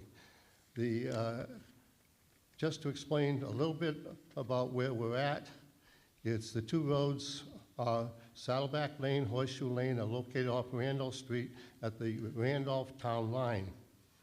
This subdivision was begun in 2010, but only completed in 2020. So the two streets are among the newest streets in our town. The final coat was applied to the roads only 4 years ago. I don't know if you can do it, Lou, can you put the slide number 1 up there?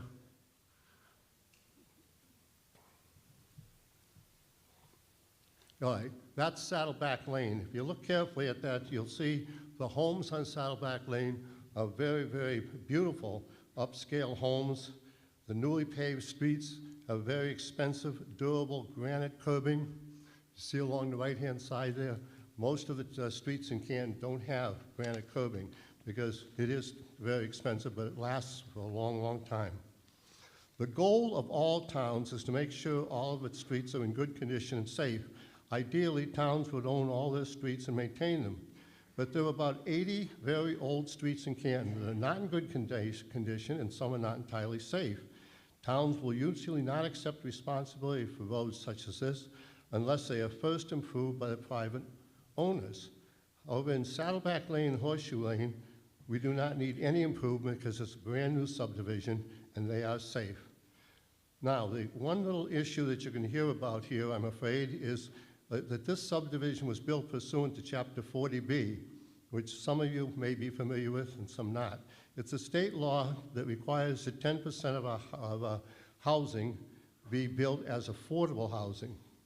Only 6 of the 26 homes on these two streets are affordable houses. The other 20 were sold at market prices, and those owners pay full taxes. But in order to create some affordable housing, and so that Canton is in compliance with Chapter 40B, and we are in compliance with Chapter 40B with this subdivision, Canton and every other town in the Commonwealth must relax some of their subdivision regulations. This does not mean that any part of the subdivision, especially streets, can ever be constructed in an unsafe way. That would not be allowed by the state or the town. But it does mean that some of the regulations do not have to be followed so that the money can be saved and that money will allow these houses to be affordable.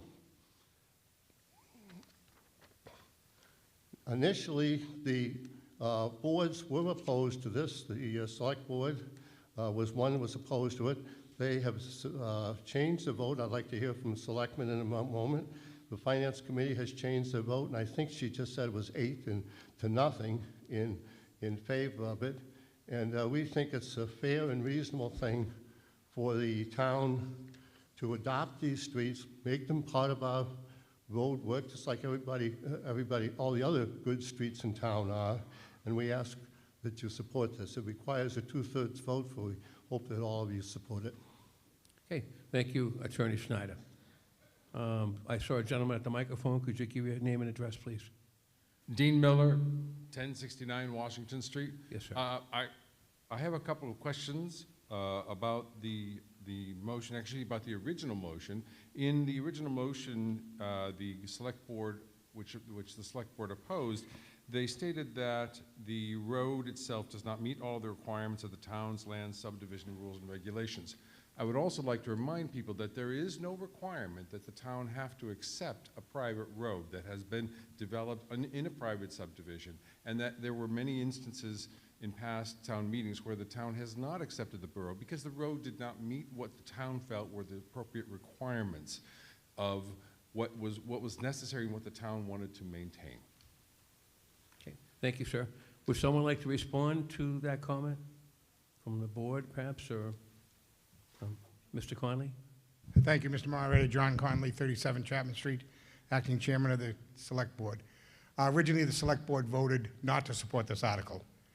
As Attorney Schneider said, we sat down and met with the homeowners, and this is a 40B project. It's up off of Randolph Street. And if you go through into Randolph, and used to be the Avalon Apartments, but now they're another name, then they're another name. Half of those apartments are in Canton, because it was the Rosewood companies that bought it, and we went to court, we lost, we won, we lost, we won, finally we lost.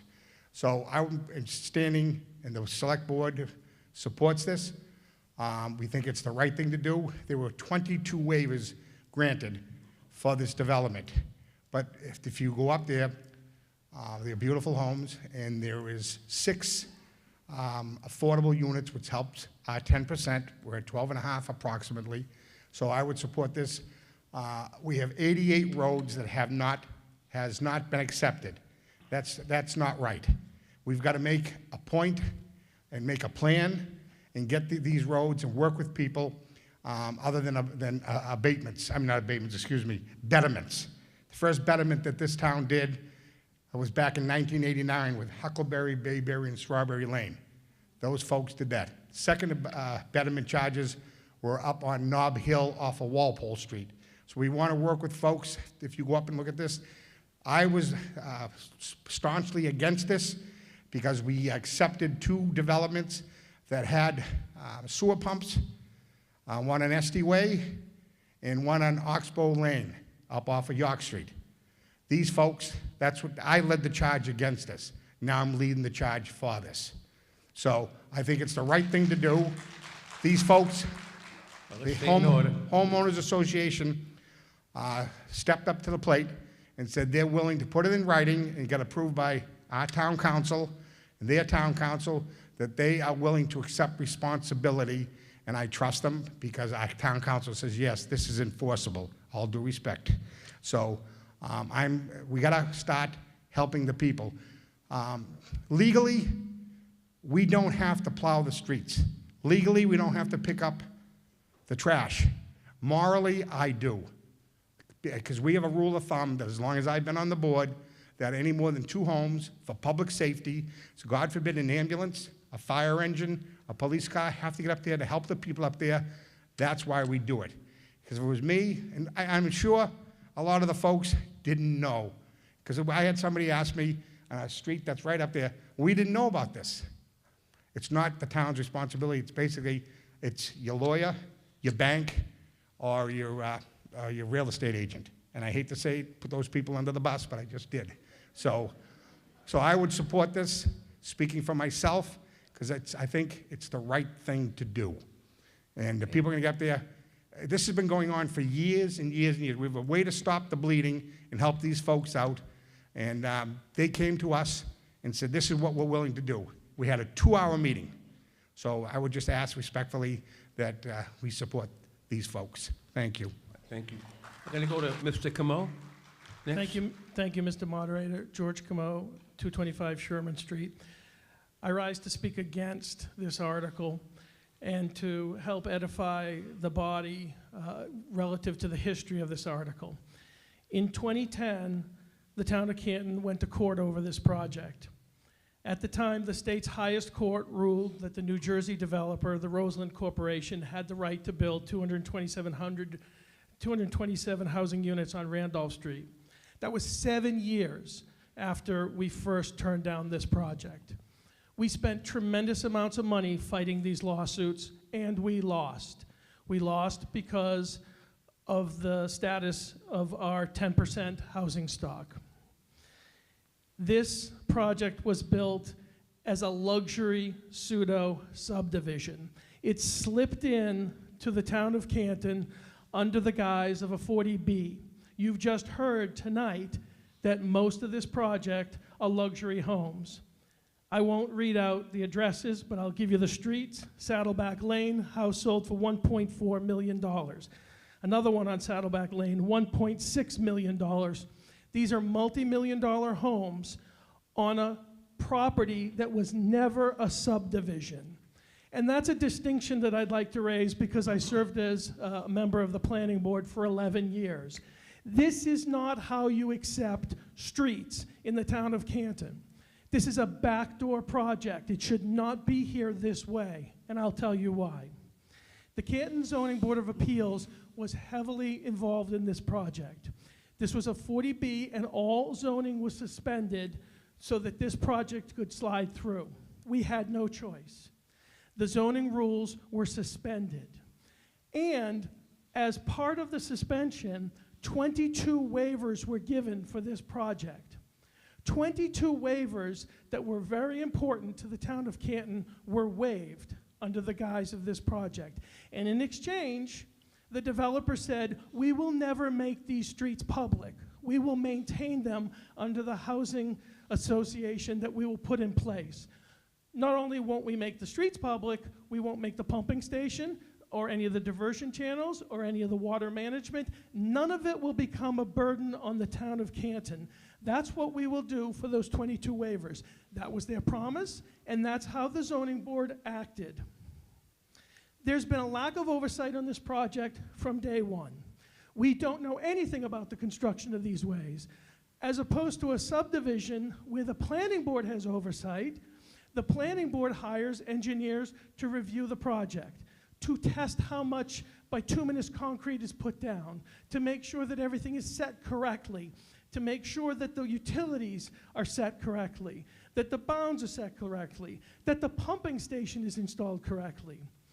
And this subdivision, if you want to call it that, this road purportedly has insufficient sight distances and has safety issues.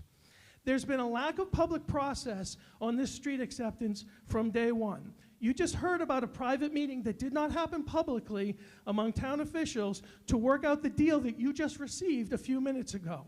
This should not be accepted this way. This is not how town government should work. It should be done in daylight, it should be done at public meetings, and the public has a right to read these submittals, to understand that this is correct, but we don't have it, and we shouldn't just take people's word for it. This is not a handshake deal. It's accepting a street. You just heard there's more than 80 streets that haven't been accepted. This sets a precedent for everybody else who wants to bring a street before town meeting and say, hey, guess what?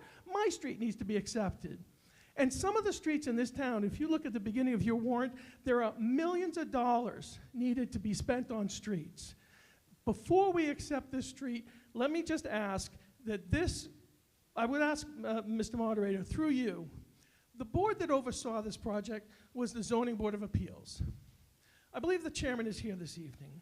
I would like his opinion relative to entertaining the adequacy of these ways, because not the select board, not the DPW, and certainly not the planning board never even got to see this project. So I would like to ask the main authority their opinion on whether or not this road should be accepted. Through you, Mr. Chairman, to the chairman of the Zoning Board of Appeals. All right, question has been asked by the speaker. Let's stay in order. Mr. Pando is here. There's no obligation to answer, but certainly if you're here and you wish to comment, we would appreciate it. Greg Pando, Chairman of the Zoning Board of Appeal. Good evening, Mr. Moderator, ladies and gentlemen. Greg Pando, 481 York Street, Chairman of the Zoning Board of Appeals. I would respond to Mr. Camo in the following manner. I have reviewed the article and noted that the Planning Board voted 5-0 against the adoption, and their justification and indication was that they had no jurisdictional authority. Unlike the vast majority of subdivisions that fall under the Subdivision Control Act, these two roads were part of, as has been stated earlier, a 40B application that was part of affordable housing. And the Board of Appeals was the authorized agency to oversee and to issue that permit. The Board of Appeals has not been given the opportunity to have the request for acceptance passed through our agency, and that's the only fact that I can add. Thank you. Thank you, Mr. Pando. Thank you, Mr. Moderator. Again, the Zoning Board of Appeals, who had the ultimate authority over this project, has not been asked whether or not these streets should be accepted. These streets should not be accepted this evening, and I would ask the body of town meeting to turn this bylaw request down. Yeah, it's not a bylaw, but I understand what you're saying. You speak in rise against it. Mr. Snyder, Attorney Snyder? I'd rather yield to Mr. Connolly. Mr. Connolly? John Conley, 37 Chapman Street. Just to clarify one issue or two issues that one of the previous speakers spoke about. Yes, sir.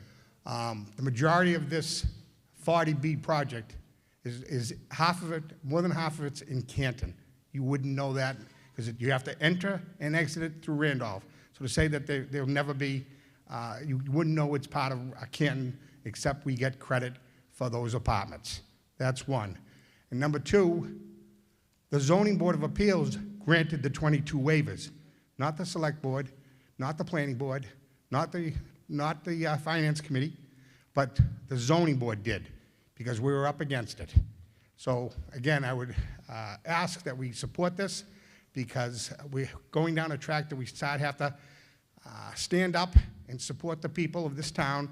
Granted, someone had said, well, the houses are worth a lot of money. I don't care what they're worth. Do we treat anybody differently because they're rich, poor? You know, I say no. We try to work with people. They came to us, and we had a meeting. It wasn't a secret meeting. It wasn't a secret meeting. We talked about it publicly. The Finance Committee talked about it publicly. So to insinuate that we had a secret meeting is absurd. It's absolutely absurd. So thank you. This gentleman, I'll go, is that Mr. Porter? Hey, Mark. I got you. All right, Mr. Snyder first, then you, Mark? Sure. Mr. Attorney Snyder? Would you rather go, Mr. Porter? Go right ahead. Go ahead. Mark Porter, 633 Chapman Street. I rise in support of this article. Now, full and fair disclosure, I have a good friend from college who lives on this street. When he bought his house and built his house, I said to him, the first moment you have, as soon as they put that top coat down, go to a street acceptance. Don't wait 10 years. Don't wait 15 years. Don't wait till the street falls apart. I've seen what happens when we wait too long for these acceptances. It really stinks for the people that live there. And while I understand why everyone that's lived this is so sore about 40B and everything the town went through and how much money the town wasted fighting this, I know we're not thrilled about what happened 15 years ago or 20 years ago with the developer, but what we have today is not the developer. What we have is families that are living there that are trying to make sure that their biggest investment is protected for the long term. So again, I have a conflict of interest in this. I have a friend, but the first thing I said to him was, get the darn street accepted as soon as you can. Thank you. Thank you, Mark. Attorney Snyder? Yes, I beg the body's indulgence. I'd like to go home like all of you do, but I do have about 6 or 7 answers that I have to give to the former member of the Planning Board, because so much of what he said was simply not true or not fair. First of all, let's talk about fairness.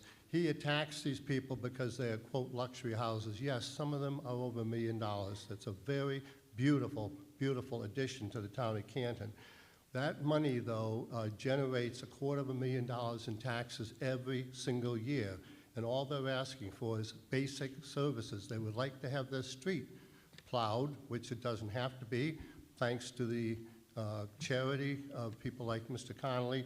It gets plowed, but it doesn't have to be. Think of how unsafe that is. If it's not plowed, if it's not maintained, then there's a fire up there. What's the fire department supposed to do? They're going to try to go there, but they may have a road that's not maintained, or just asking to have the town, for a share of this money that they receive in taxes, that they give them basic services. That speaker that I just mentioned said that this isn't the way streets should be accepted. The town council can tell you this is precisely the way streets are accepted. They do not go through the planning board. They go through the Board of Selectmen, and they go through you, the town meeting.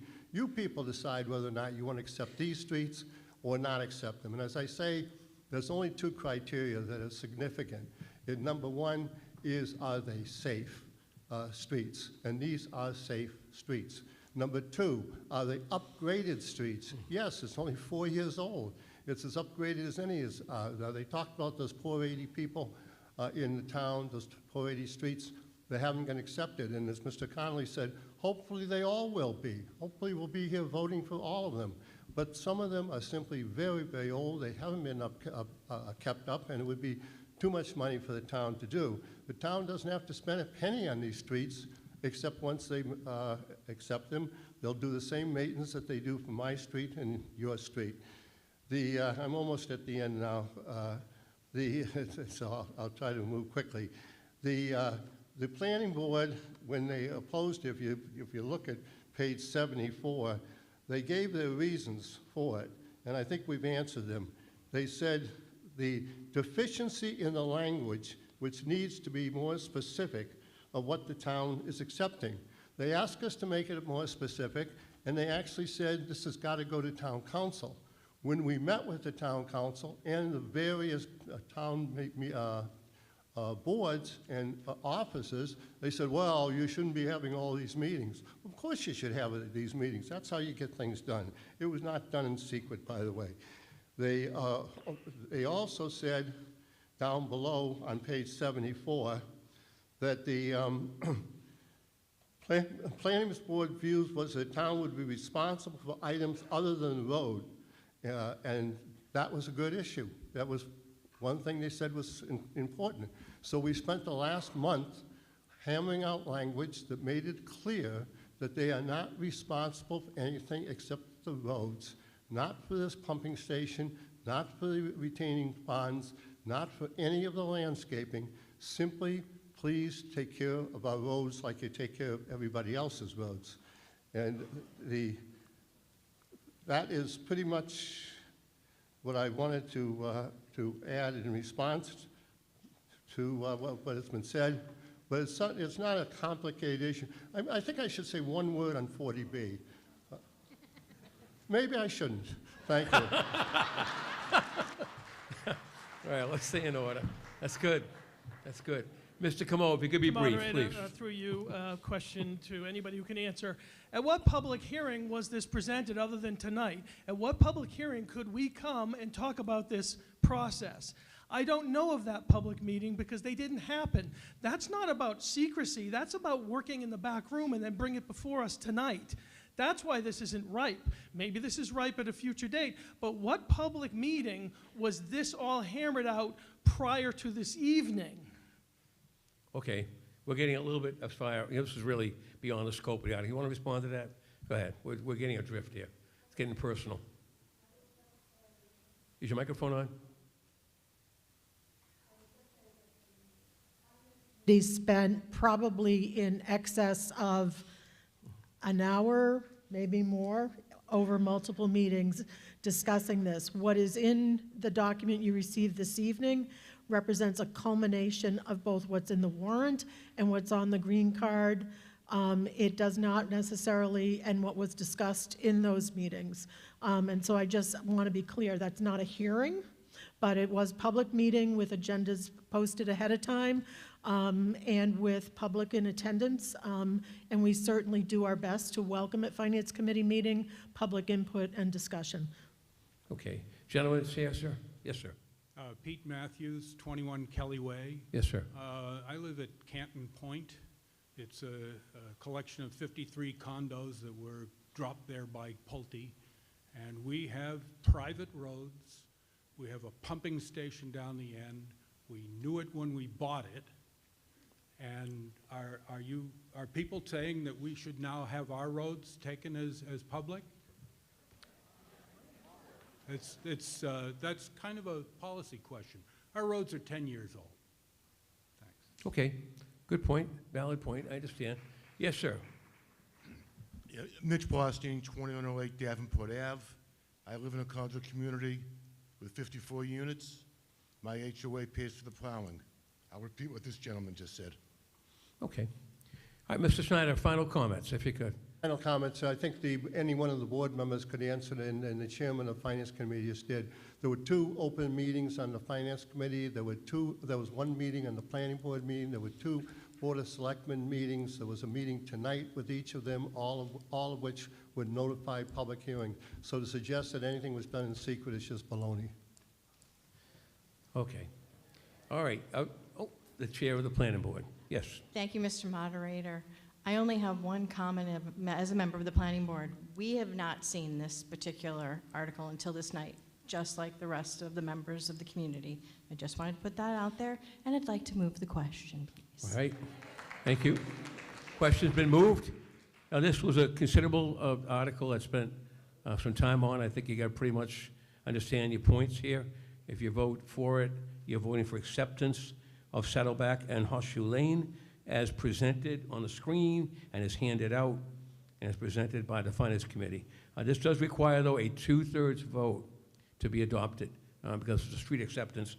It does require a 2/3 vote. All right? Clear enough? We're sure we're voting on?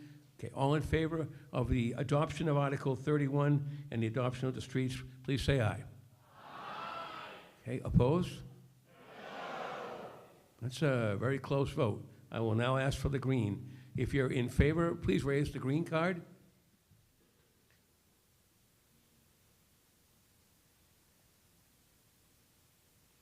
Okay, thank you. If you're opposed.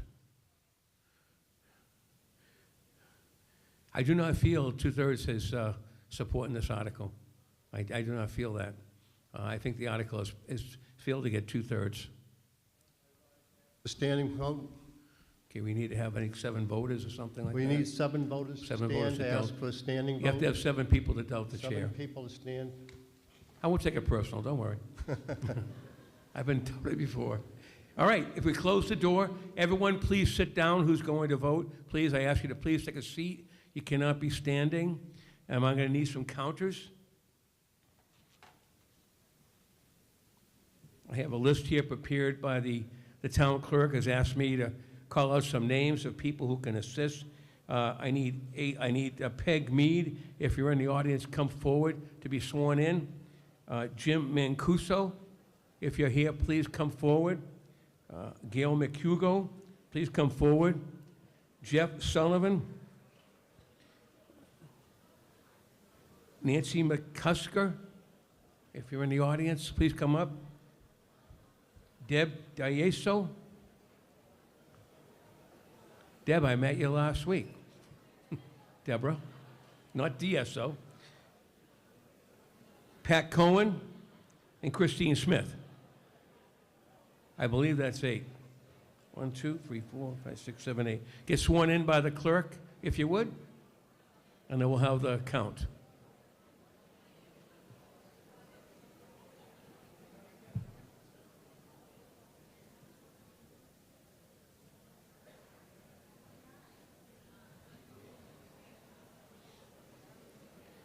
Tracy, as soon as you're ready, let me know, and I'll, I have 9? How do I have 9?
Okay, we'll get this done quickly.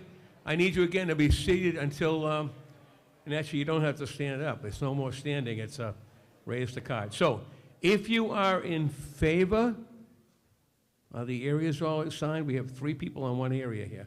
All right, let's make sure we have our area. If you're in favor, you can stay seated. Just raise your green card if you're in favor of the motion being adopted. Again, there's no obligation to stand up. Just raise your card and allow yourself to be counted, please. If you're in favor, your card is up, please.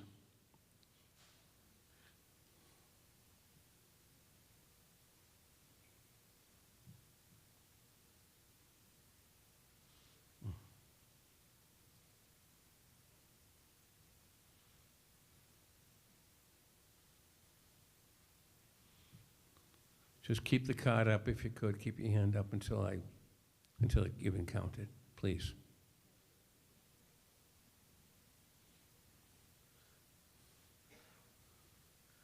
The count is okay, or need more time?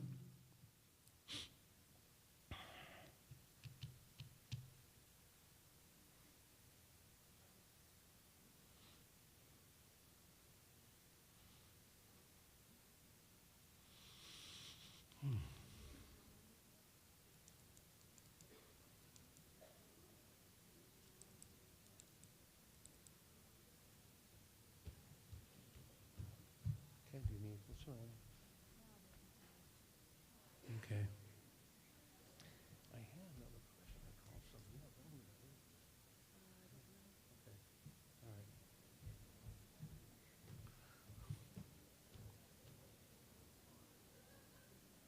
The tellers have to agree on the count, or we have to do it again. So give your report to Tracy when you're done, please.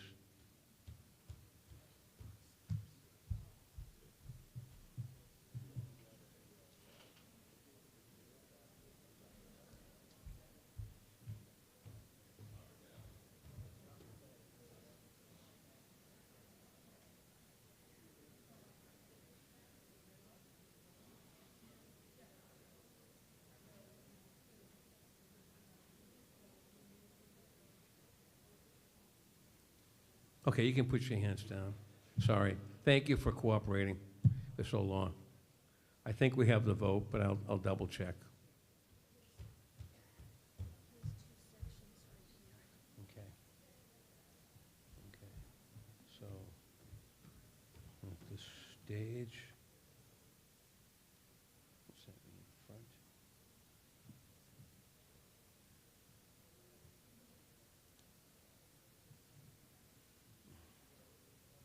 Okay.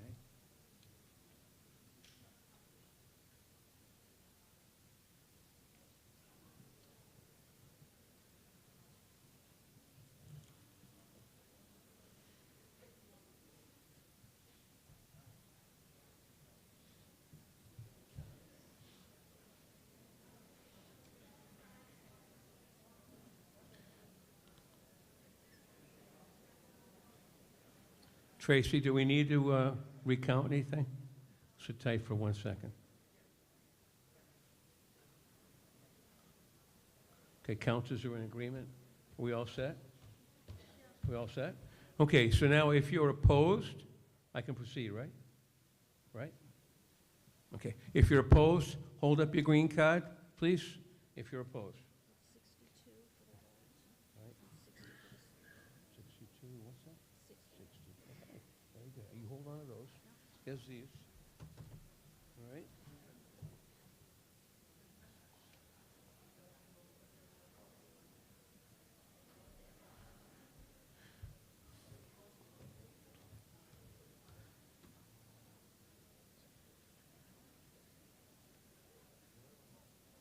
Where's Randy? Randy, I'll call these out once the vote's done.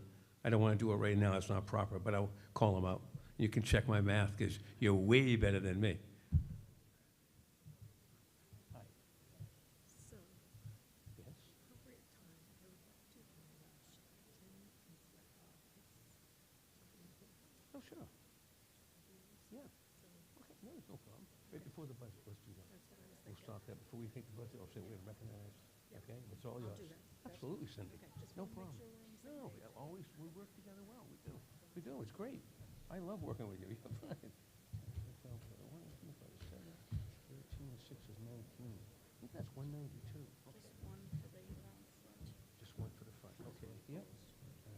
put that over here. Hi.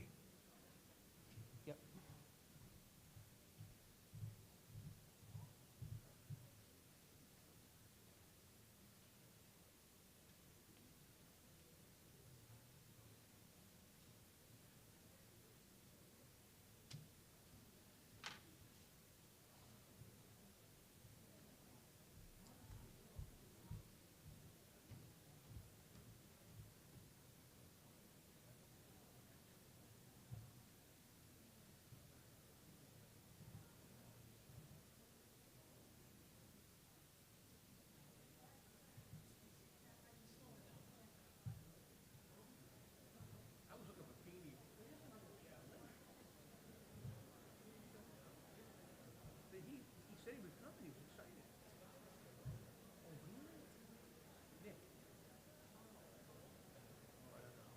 That's too bad. All right.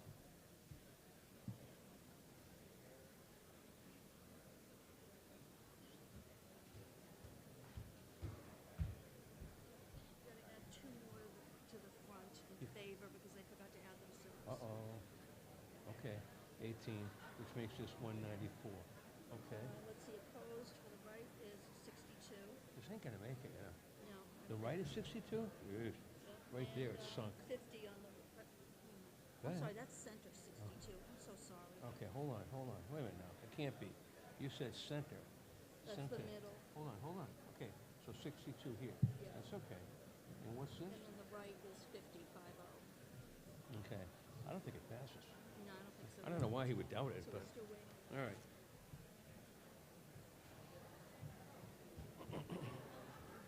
Okay, so the left is 73. Yeah, that's no way. You sure? 73. Holy moly. Yeah. Okay, 1 and 3 is 4, and 2 is 6, right? 7 and 6 is 13, and 5 is 18. It's, yeah. Do you want my calculator? No, I don't think I need Mr. Scollins, but Randy, let me call out the count, just so the public will know. This is all the teller's votes. This is not me. I'm reading the results given by the town clerk. In the front, in favor, 18. Left, 54. Middle, 60. Right, 62. According to Richard Stady math, it's 194. I hope that's correct. Okay, on the other side, opposed. Front, 1. Left side, 73. Middle, 62. Right, 50. Total against, 186. Clearly, it's not a 2/3. The motion does not pass. Okay? Does not pass. So the motion is defeated. All right, at this point, I'm going to do two things. With my oversight, the state representative to the general court has graced us with his appearance. So Mr. Gil Galvin is here. We're always pleased to have him.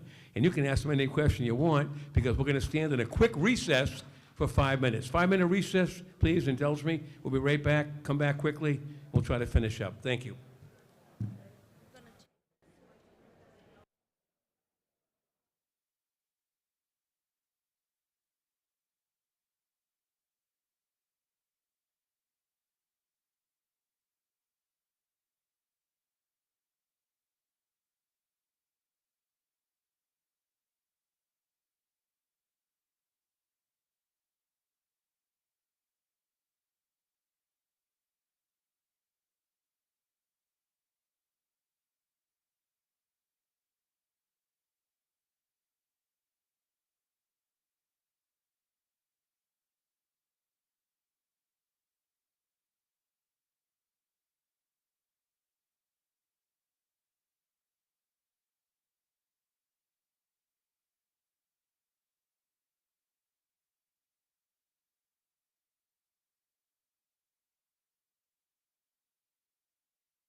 It's almost 9:30, and we've got a few more articles to get to.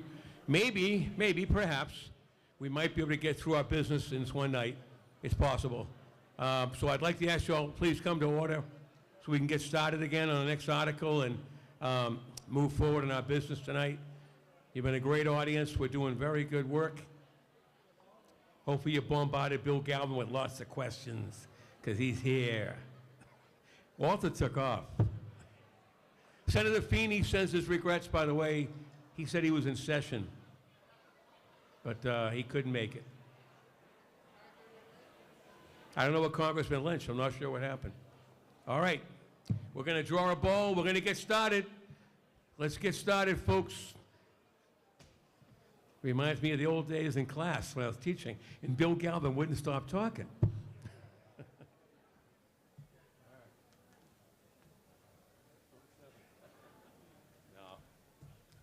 No, you were a great student. Tell Therion that. Article 7. Article 7. Where is our chair? Emilio, you want to step up? Go ahead. You can do this one. Take it away, Emilio, please. Mr. Moderator, the Finance Committee moves motion 1 as printed in the warrant. All right, I think that's to do with elected officials, correct? Mm-hmm. Yes, all right. Yep. So Emilio, stepping in as chair, has moved adoption of Article 1. So Article 7, motion 1. Motion 1. Has been seconded. Any questions on that? Seeing no questions. Ready for the vote? All in favor? Please say aye. Aye. Opposed? That motion carries. Motion 2. Mr. Moderator, the Finance Committee moves motion 2 as printed in the warrant. All right, motion 2 has been moved and seconded. We have someone at the microphone. Yes, sir. Mr. Moderator. Yes, sir.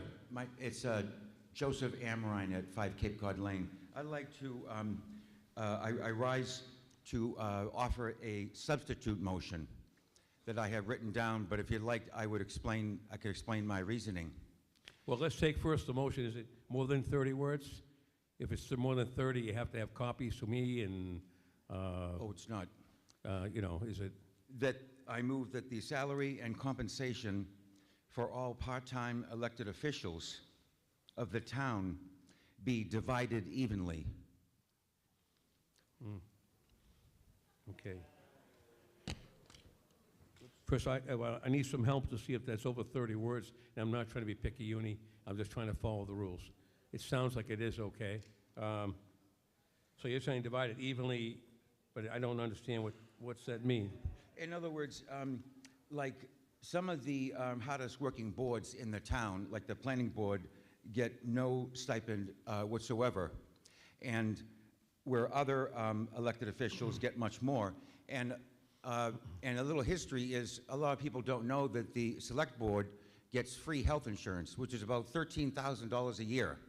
And that is in addition to their stipend. So I thought it would be, with the interest of being fair and equitable, I thought we would divide the stipends evenly. Okay, I'm not sure if that's in order, but I see the chair of the FinCom is up. Would you like to speak on that motion? His substitute motion. I just want to comment on the insurance benefit issue, because the Finance Committee has spent a fair amount of time on this issue of compensation.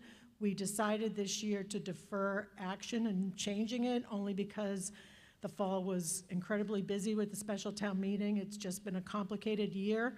And so we do intend to come forward for next year's annual town meeting with a recommendation for a modified compensation schedule. However, the one thing we did do was ask that the select board rescind the benefit eligibility for part-time elected officials, and they in fact did rescind their policy with the exception of anyone who is currently receiving benefits. And that affected only one part-time elected official, compensated elected official, and the cost of that benefit is under $100 a year. So that person was grandfathered in as long as they continue to be an elected official. So I hope that that just helps on that issue. So we have no compensated elected officials who are getting any other benefits from the town. Well, I guess, Mr. Moderator, I could withdraw my motion. All right, thank you, sir. All right, thank you for doing that, and thank you for bringing it to our attention. So we have no other questions on that. We're going to move on a little bit. So the motion before you is to adopt Article 7, Motion 2. All in favor, as printed and presented by the FinCom, please say aye. Opposed? It is motion carries. And I believe that concludes Article 7.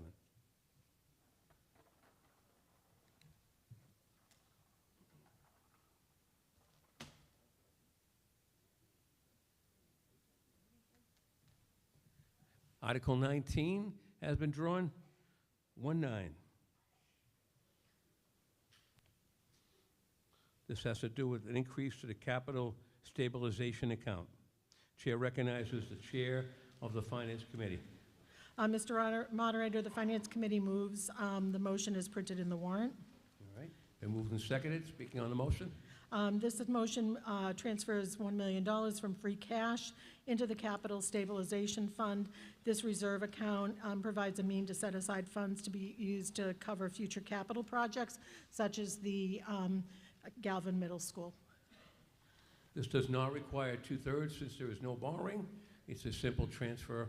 It only requires a majority vote. Are there any other questions or comments? Seeing none, ready for the vote. All in favor, please say aye. All opposed?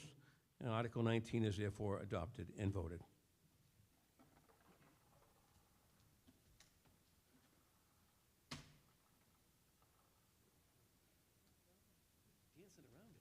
Okay. Article 33 has been drawn. 33.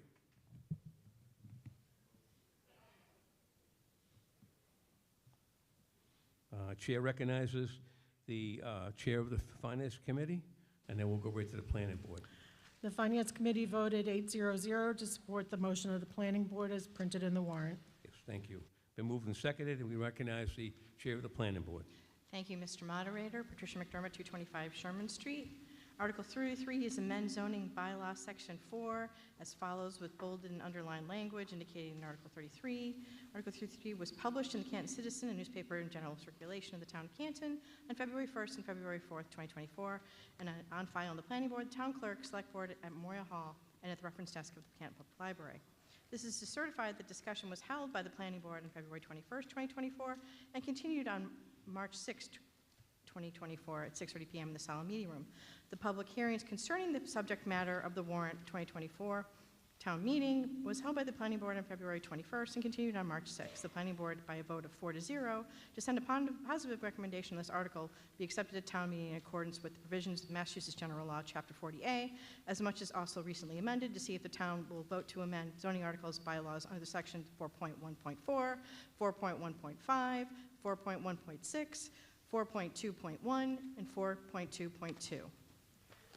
Specifically under the tables, we are increasing, as you can see, under 4.1.4, the accessory setbacks to 60 feet in SRAA, 40 feet to SRA, 30 feet SRB. As you can, and this is a housekeeping, basically. We're going with standards. We had meetings with the zoning board as well as the building commissioner discussing areas that needed improvement in the zoning bylaws, and this is more to standard as what most dimensional standards are for residents, specifically for dimensional requirements. On to accessory structures. Rear setback, 20 feet SRAA, 20 feet again SRA, 5 feet SRB, 5 feet SRC, and 5 feet general residence. Accessory structure, side yards, 20 feet SRA, 20 feet SRA, 5 feet SRB, 5 feet SRC, and these, and general residence is also 5 feet. On to 4.1.5, this is also table of dimensional non-residential districts. Specifically, maximum lot size is going to 90 feet in central business, going to front yard setbacks 15 feet in central business, 5 feet rear setbacks, also in central business and business, side yard setbacks 5 feet also, accessory structure front yard setbacks to 25 feet and 15 feet, 60 feet, and 60 feet as you can see, 60 feet for limited industrial, 60 feet for industrial.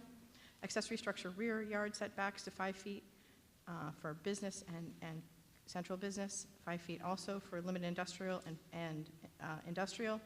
Accessory side structure yard setbacks also 5 feet for business as well as central business, limited industrial, and industrial. The next item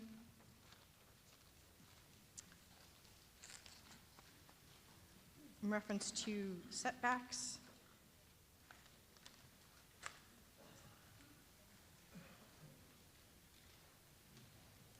Under 4.1.2, side yard exceptions on existing lot in residential districts, specifically exempting the lot with requirements hereto pursuant to General Law C 40A S 6, Chapter 4, Paragraph 4. The required side yard width of the dwelling or main dwelling building may be reduced by 1 feet to 10 feet by the width of the side lot. Said lot is less than the minimum specified for the district. Such lot shall measured across the lot at the required setback line through the part of the building where the lot is narrowest.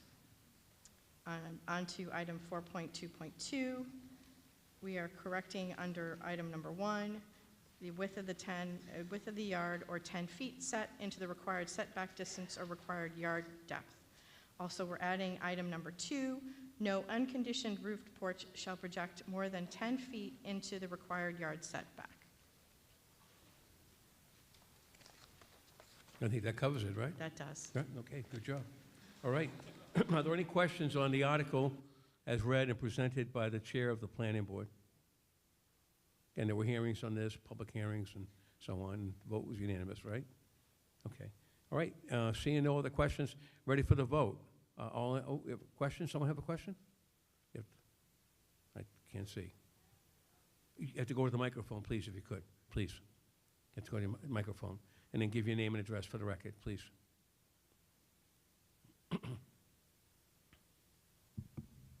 Sorry, just a point of clarification. I'm Sayaka Yamaki. I'm at 25 Wall Street. So regarding residential structures, like I have a neighbor, I think it was a couple years ago, put up like a grilling building. It was right against the fence, and then the condo, our condo, is on the other side. Does that have anything to do with this in terms of, you know, you need a certain amount of spacing, like acreage for your backyard before you could put a structure like this? I believe it would, but I have to defer to the planning board to answer. So I'm Would the assuming they planning had to board want to file- answer that, or? They had to file a permit? Right, the planning board wish to answer on that? Would that propose, remember now, this is moving forward too, by the way. This is things that maybe might be grandfathered in, but going forward, these are regulations moving forward. You follow that, right? Want to Yes. comment? I'm actually going to defer to the zoning board, if Mr. Pando wouldn't mind answering the question. I believe because it's already existing, it doesn't follow under this, but going forward it would, if this is approved. Right, I know Mr. Pano wants to comment, that would jeopardize you, or Mr. Walsh. I'm not trying to put you on the spot, but it's something that would be, I hope I understand your question. You're talking about an existing structure or something that is affecting you? Right. asking- So, for example, like my view, do you know what I'm Okay. saying? Well, Even my balcony garden, loss of Yes. sunlight. maybe we can't really get specific on something like that, to be honest with you, but we can do general comments. Mr. Pando, if you'd be so kind. Thank you, Mr. Moderator. Greg Pando, Chairman of the Board of Appeals. If there are specific concerns about dimensional relief or possible violations, those questions should be asked of the zoning enforcement officer, Mr. Walsh, in the building department, and he will investigate and, if appropriate, recommend action. Thank you. Yeah. That's Thank fair. you. Yep, thank you. All right. All right, ready for the vote.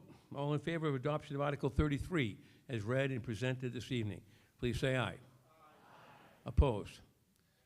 Article 33 is adopted and so voted by the 2/3 required.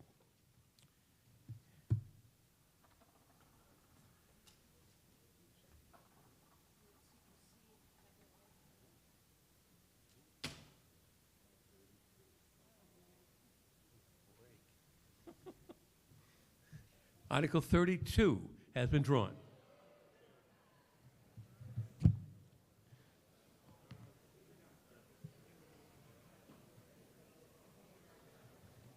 Let's stay in order.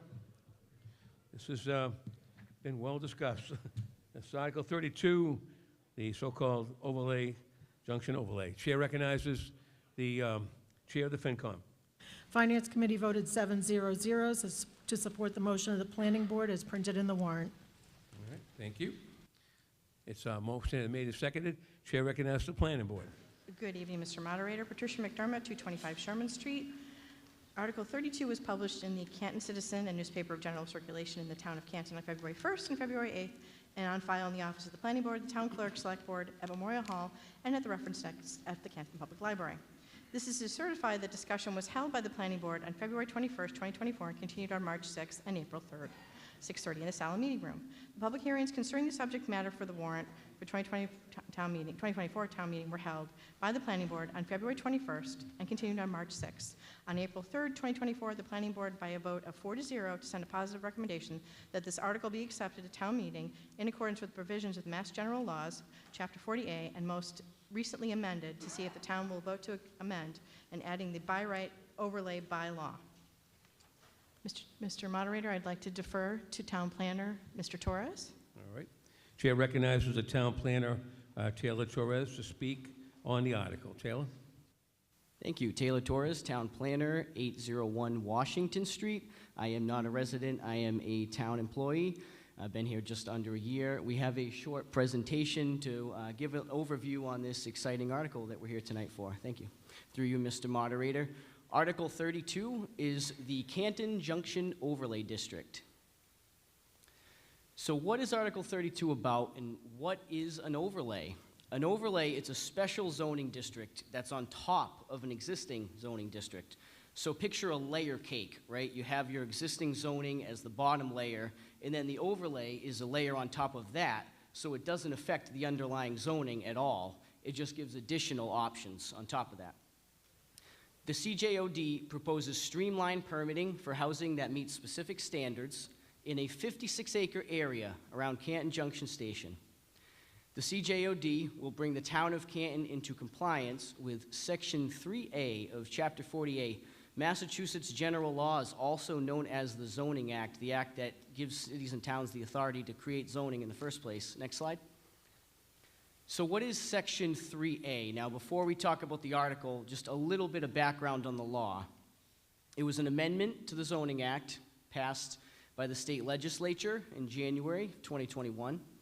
It applies to 177 municipalities, roughly half of the Commonwealth, requires municipalities to establish a zone in which multifamily residential is allowed as of right. The deadline for compliance for many communities, including us, is December 31st, 2024. Now, there were 12 rapid transit communities that had a deadline of December of 2023, but the rest of us have a deadline of December 2024, which is why it's important that we're hearing it at this annual town meeting. Non-compliant communities, communities that don't pass compliant zoning by the deadline, will be excluded from certain state grants and will also face legal action from the Attorney General, which we have a little more information on later. Next slide, please. What was the purpose of in the intent of amending the Zoning Act? Why did it happen in the first place? There's a shortage of available homes in Massachusetts, that's no secret, and it's contributing to driving up home prices, among other factors, of course. There's also been a historic bias of local zoning codes towards single-family detached homes. A lot of academic studies have come out around this the past few years, and although a lot of towns have written their zoning codes around that, and single-family homes are great for a lot of people in a lot of stages of life, but what that led to across the board, across the country actually, was just not enough of the other types of housing that may appeal to someone maybe who's downsizing, or your first apartment out of college, or a family's in transition, maybe going through a divorce, you need to rent, you're looking to stay in the community. So there are many different types of housing for many different family and individual situations, and what this law is aimed at is allowing more of those options that are not represented in the current housing stock. How did the law aim to correct these situations? By encouraging the production of more homes and targeting areas around MBTA stations to minimize automobile trips for commuters, hence the moniker MBTA zoning that we all know. Giving towns the ability to dictate the size, the location, and the dimensional limits of the zoning we create. So the state created a framework. So imagine a big picture frame. Our zoning had to fall within that somewhere. In out of the 177 different communities, we're seeing them do many different things to achieve compliance. There's not one prescriptive answer that comes down from the state. We were able to create that. Next slide. So what did we come up with? This is the proposed zoning district. The big circles was the starting point. That's a half-mile radius around each of the 2 stations. We worked within that, and everything you see shaded in orange is what is being proposed to include in this district. It's one side of Jackson Street with a part of Neponset that makes a triangle with the railroad tracks, and then it's both sides of Revere Street with the entire Paul Revere Heritage Site within the zone. And in total, this is 0.45% of the total area in Canton. So less than 0.5% of the total area in Canton is what we are talking about this evening, not the entire town. Here's a closer look at the dimensional requirements, which are printed in the warrant, so we won't go through each one. But what was important to the working group? Now, we worked over a year for this, and appointed by the select board. We had representation from the building commissioner, our housing coordinator, Kevin Shea, our chairman of the zoning board, chairman of the planning board, town administrator Duty, and Gene Manning as well when he was interim planner. And what this working group felt was really important that other towns did not do is a 1 acre minimum. And this was to encourage the types of developments we want to see. Like I said, multiple ways of doing this. And that was important to our group, and also requiring that 30% of the area of any new development is open space for the residents. And this map here gives you a closer look. It shows the property lines. I mean, you can count the number of parcels that are affected by the zone. The ones highlighted in blue are the conforming lots. Those are lots that meet the 1 acre minimum that would be required for a lot to be redeveloped under this permit. You can see a lot of it is already built out as multifamily housing. Next. A key point, the law does not require actual production of housing. We can't emphasize this enough. It just requires us to create zoning that allows for the streamline of permitting of housing within that zone, which again is less than 1% of the total land area in Canton. And I like to think of zoning like a recipe. We can put the recipe in place, but ultimately it's up to each and every one of those private property owners whether they want to cook it or not. Next. Infrastructure, always a great question. The town does not have to provide any infrastructure for any new housing development in the zone, and this is right in the law. When infrastructure upgrades are needed, that cost must be borne by the developer. Impact on town services, always a question. This is a zoning change. There's no immediate financial impact. And if a new development were to get permitted under this zone, okay, well, how do we make up for the town services that might be required? Well, tax revenue, it's important to remember, from new growth gets to count the new assessed revenue over and above the Prop 2.5 limit. I know that's complex, but basically we get to capture the new tax revenue associated with any new development and use that to balance the cost of services, which is the case with any development. Affordability, contrary to some popular belief, this is not an affordable housing program. The law itself does not require any affordable housing. The town of Canton chose to require 10% of new units to be income restricted in order to stay above the 40B threshold. That's something we've already heard about this evening.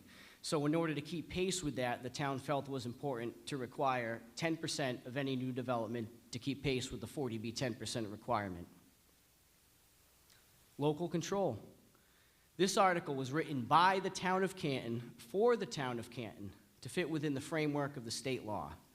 Now, some people thought, well, isn't this like 40B where the state takes over the permitting process and we don't have any say anymore? No.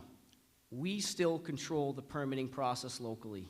We require site plan review on any new development. This is not a free pass for developers. Now, here's an excerpt from the lawsuit against Milton. Milton was one of the 12 rapid transit communities that had to comply by last December, so they're the only one that right now is in non-compliance because they've passed their deadline. And what this says is that this is part of the case filed by the Attorney General against them, and one of the things they're looking at doing, they're pushing to do, is to appoint a special master to propose zoning bylaw that complies with 3A in the guidelines or imposition of fines on the town. What this means is that the state is looking to now go in to Milton and write the zoning for them to comply with the law. I think a lot of us agree that we would rather be the ones to write our own zoning rather than have the state come in and write that zoning for us. And that is why the town stakeholders have put in so much work and have so many public meetings and really wanted to get the best of this for the town of Canton, and that's why we are putting forward this zoning. And if we don't come up with compliance by the deadline, here's a projection of where this could be headed. Next slide. And this is just a snapshot of how other communities are voting, and there's town meetings every day this time of year, so it's changing every day, but as far as today and the information available, they're showing 55 communities that have voted to adopt compliant zoning and 8 that have voted no, and all but Milton still have until the end of the year to take another crack at it and possibly come up with something that complies.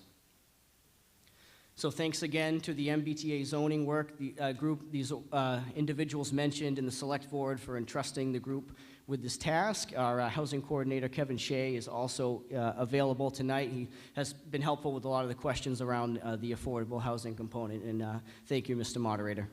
Thank you, Taylor. All right, let's stay in order. I see many people at the microphone. I'm not trying to limit debate, but I would, again, ask you to say your name, your address, and your point of why you're rising. Either you're rising in for or against. And after a while, if we get the same comments, we're going to obviously, hopefully, call the question.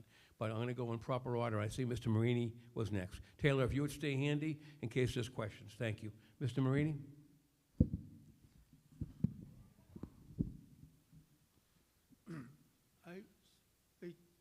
Name and address for the record, please. John Marini. I live at 18 Oakdale Road. Thank you. I'm a resident of Canton for 60 years. The proposed zoning is a political nightmare. It is not necessary for Canton, has developed its land responsibly with oversight from the select board, the zoning board, town planner, and the votees at the town meeting at which I had submitted an overlay district ECOOB back in the 90s. It was called for mixed use, which addressed and improved the state mandate, of which I even added office space and commercial space to downtown, as you can see.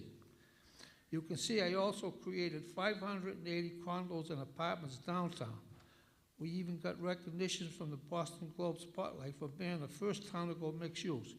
We have completed the state mandate on our own. We even done more than the state mandate required. Now those have 10 to 12% affordable, so that Canton has increased its affordable units above the state requirement. We have done, my zoning article that I submitted is the exact old zoning that these guys do. But we did it. We don't need the state to control the zoning. You can't. We don't need, we're smart enough to do it. Okay, stay in order, please. Please. Fine. Okay.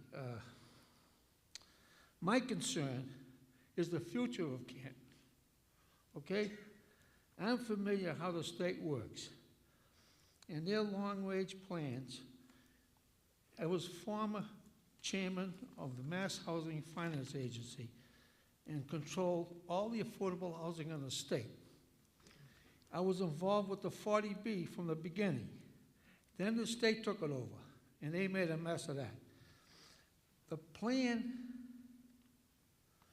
that the state has is to create, they're going to create a master plan.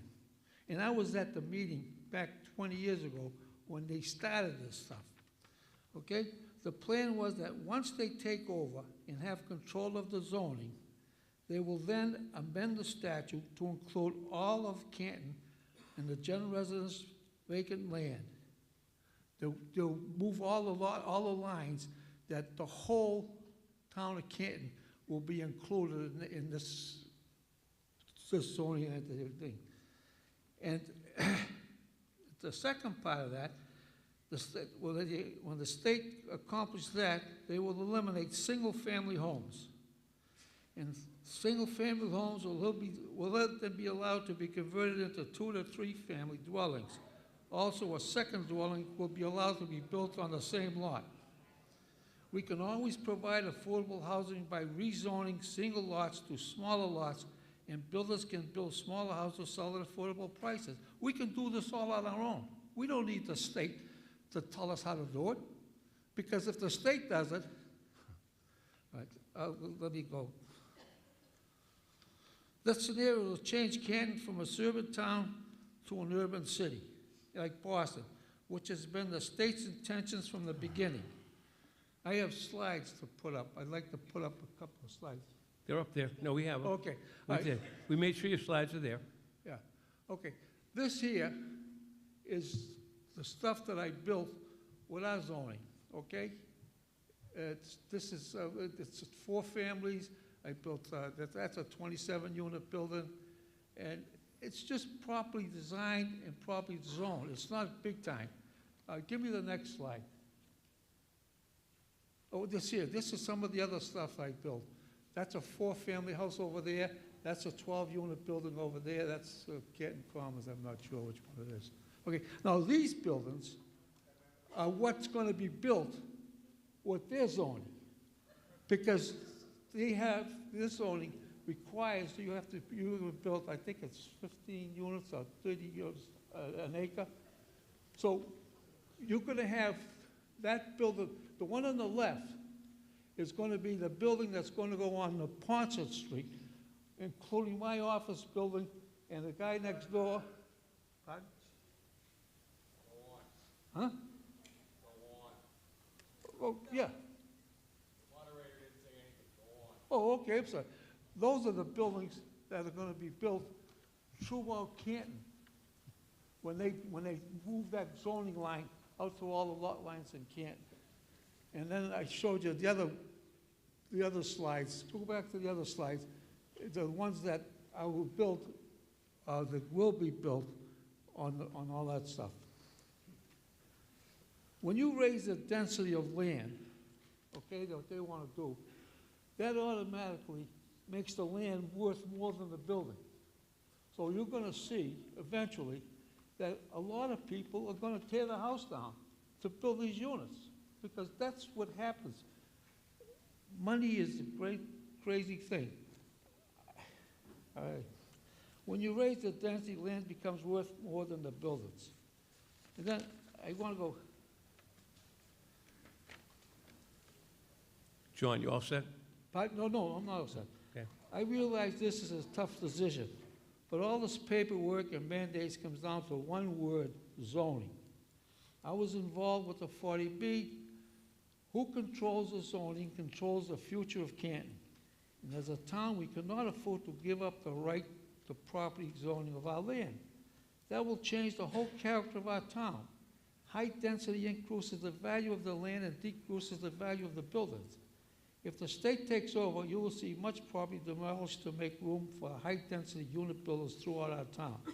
Canton is run by a great many of dedicated, hard-working citizens who love Canton and who want to continue Canton, making Canton one of the most prestigious towns on the South Shore. We cannot turn over zoning of our land to politicians and bureaucrats who know nothing about housing. Their master plan is to eliminate suburban living to urban living, such as Boston. If we give them a foothold with this mandate, I guarantee 5 years the city Canton will be a city. And I'm sorry, I'm not a good speaker. Okay, thank you. All right, let's stay in order. We have many speakers to hear from. Taylor, I'll give you a chance to rebut this person right here. I don't know your name, forgive me. Name and address for the record. Okay. Yes, Good please. evening. My name is Jennifer Wexler. I live at 182 Turnpike Street. I respectfully stand in favor of approving Article 32. I will emphasize the ways that transit-oriented development encouraged by this zoning is good for three of the things I care about most: our town, our environment, our grandchildren, and our children's futures. This article only amends our zoning bylaw to comply with state law. It does not require the town to construct and produce housing units, and no one's property would be taken by eminent domain. The law passed, initiated by Charlie Baker, was overwhelmingly, had bipartisan support of our elected state representatives and officials, including, I think Bill Galvin is here, Bill Galvin, and Senator Paul Feeney. Thank you. Of the 177 towns, cities and towns affected by the act, Taylor, TJ, had said that 55 have already said yes to come into compliance, and when I was counting over the weekend, it was 53. So it is, the momentum is growing in terms of people coming into full compliance, towns coming in with the law. And this includes nearby Norwood, Walpole, Taunton, Westwood, Sharon, Dedham, and Abington. And I want to commend our select board for appointing an excellent working group to create a plan tailored to our town. The group developed a well-designed plan that applies to the fraction of Canton's land area, specifically within the Canton Junction District. A no vote would result in our town being in violation of state law and not meeting the end-of-year compliance deadline, and render Canton ineligible for very significant and important grants and funding we need and depend on, and our town would also face costly litigation. A yes vote increases the really good strides Canton is making toward a more sustainable future. It's a win for Canton because it is good for young adults who grew up here and hope to make a home in Canton, and for retirees like myself looking to downsize. It's very good for our environment by encouraging public transportation, therefore limiting cars and traffic, by creating walkable neighborhoods near downtown, through smaller home design, greater and cleaner energy efficiency that costs less in building materials and costs less to heat and air condition. And also, as our town planner mentioned, 30% open space. Please vote yes to move Canton forward with a town-controlled design for the potential build-out of multifamily housing that is good for our town and good for the environment. Thank you. Thank you, Jan. Thank you. Let's please stay in order. I'm going to go right across. Patty, did you wish to speak? Comment to Mr. Marini's comment. Yes, he's correct. The state will take over. Just prior speaker, that's all. No names. Go ahead. No, the state will take over if we don't pass this bylaw. They will tell us what our zoning is, because by law, they've given us the right to do our zoning, but they can oversee and take all of our zoning away and do what they want. Right now, I believe we're at 11.8% for our affordable housing units, and we don't want to go any lower if we can help it. And this is not an affordable housing development overlay. This is just a by right overlay. Zoning and planning will still have oversight. Conservation still has oversight when there's issues.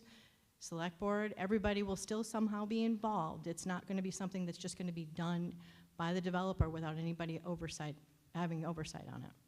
Thank you. So you rise in favor of it, yes, ma'am. All right, someone behind Taylor, I can't see. If you want to take the microphone, please. Mr. Moderator, my name is Nicholas Corkery, 28 Old Coach Road. I just have a couple points to make. After seeing what was put up, I realized we don't know the outcome of Milton's lawsuit. So this potential threat of not having aid or whatever, we're going to be punished by not complying with this, we don't know if that's constitutional. That's the first thing. We don't know how the court's going to decide on that. They could easily strike that down. So that's my first point that I want to make. All right. Second point I want to make is I was thinking about that this is not a mandate to build, it's just a zone to build. Well, this is like trains with train tracks. They don't put tracks down for someday maybe to have a train go over it. They have a plan. These things are planned. They put a zoning region up for a purpose. This is something that will happen. It will be a zoning mandate. They will build there. It's not saying, hey, it's open, you can do it if you want to. It's already conceived that they will.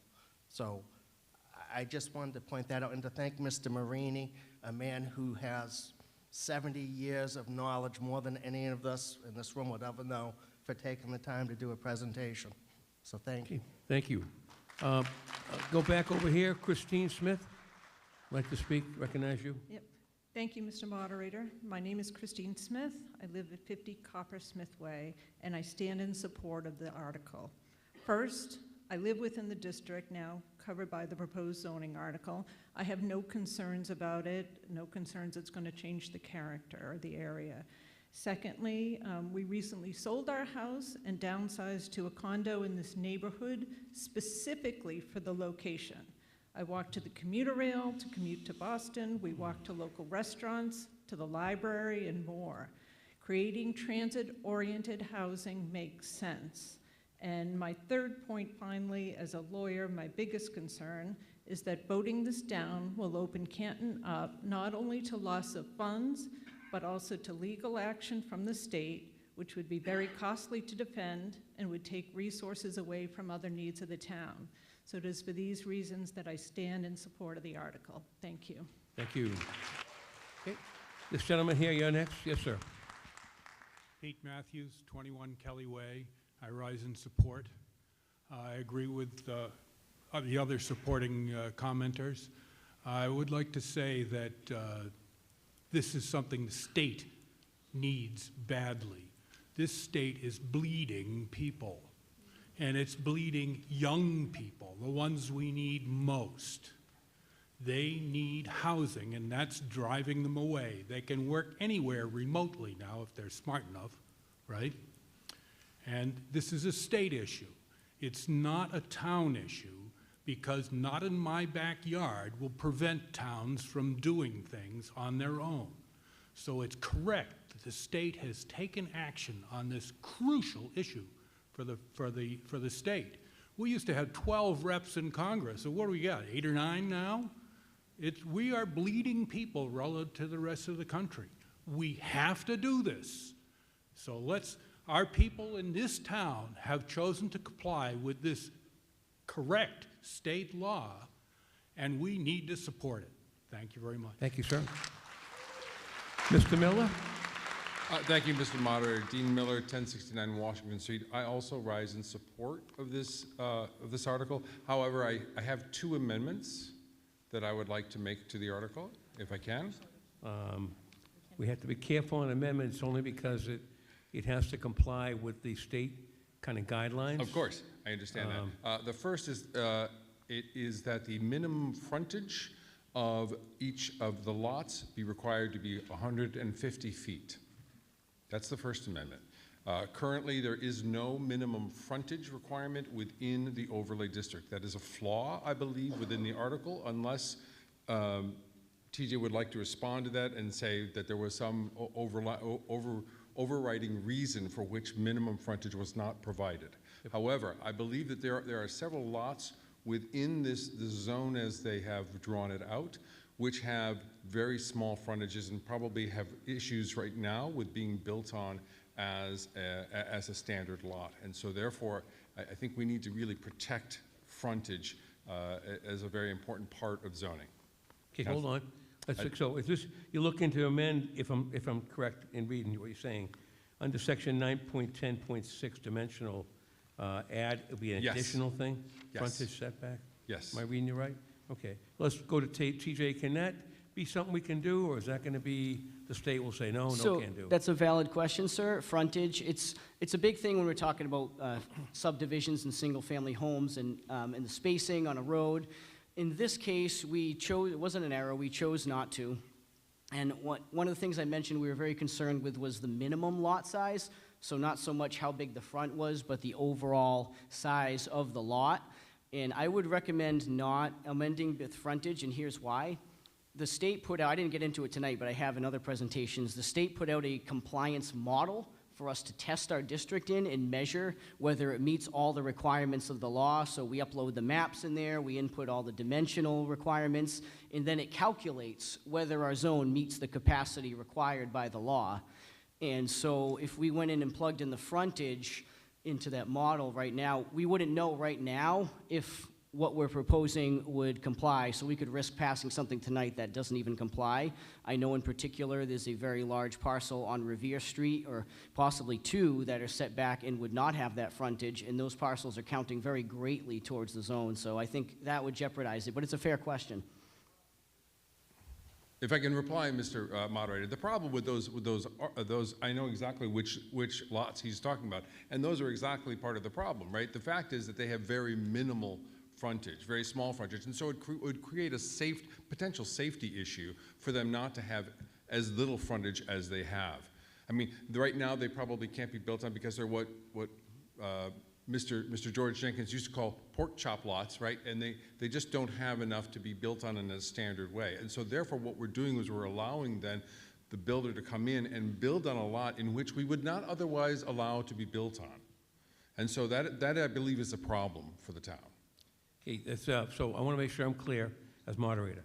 So you're offering an amendment which would do what? Please repeat for me again. It would require the minimum frontage to be 150 feet. Okay. All right. Do we have a second to that motion? Okay, it's not. All right, I guess we don't have a second. All right. So that can't go forward. All right, well, that was easy enough, right? A good point. These are things, my understanding, if I may ask personal privilege as moderator to Taylor, is this bylaw, once it's passed, that something later people can tweak and change through the planning board and zoning board? Is that something you could We can talk tweak about? it at any subsequent town meeting through the same process. However, we would have to submit whatever we tweak to the state to show that we're still in compliance. Okay, understood. Okay. All right, thank you, Dean. What's the other one? I'm sorry.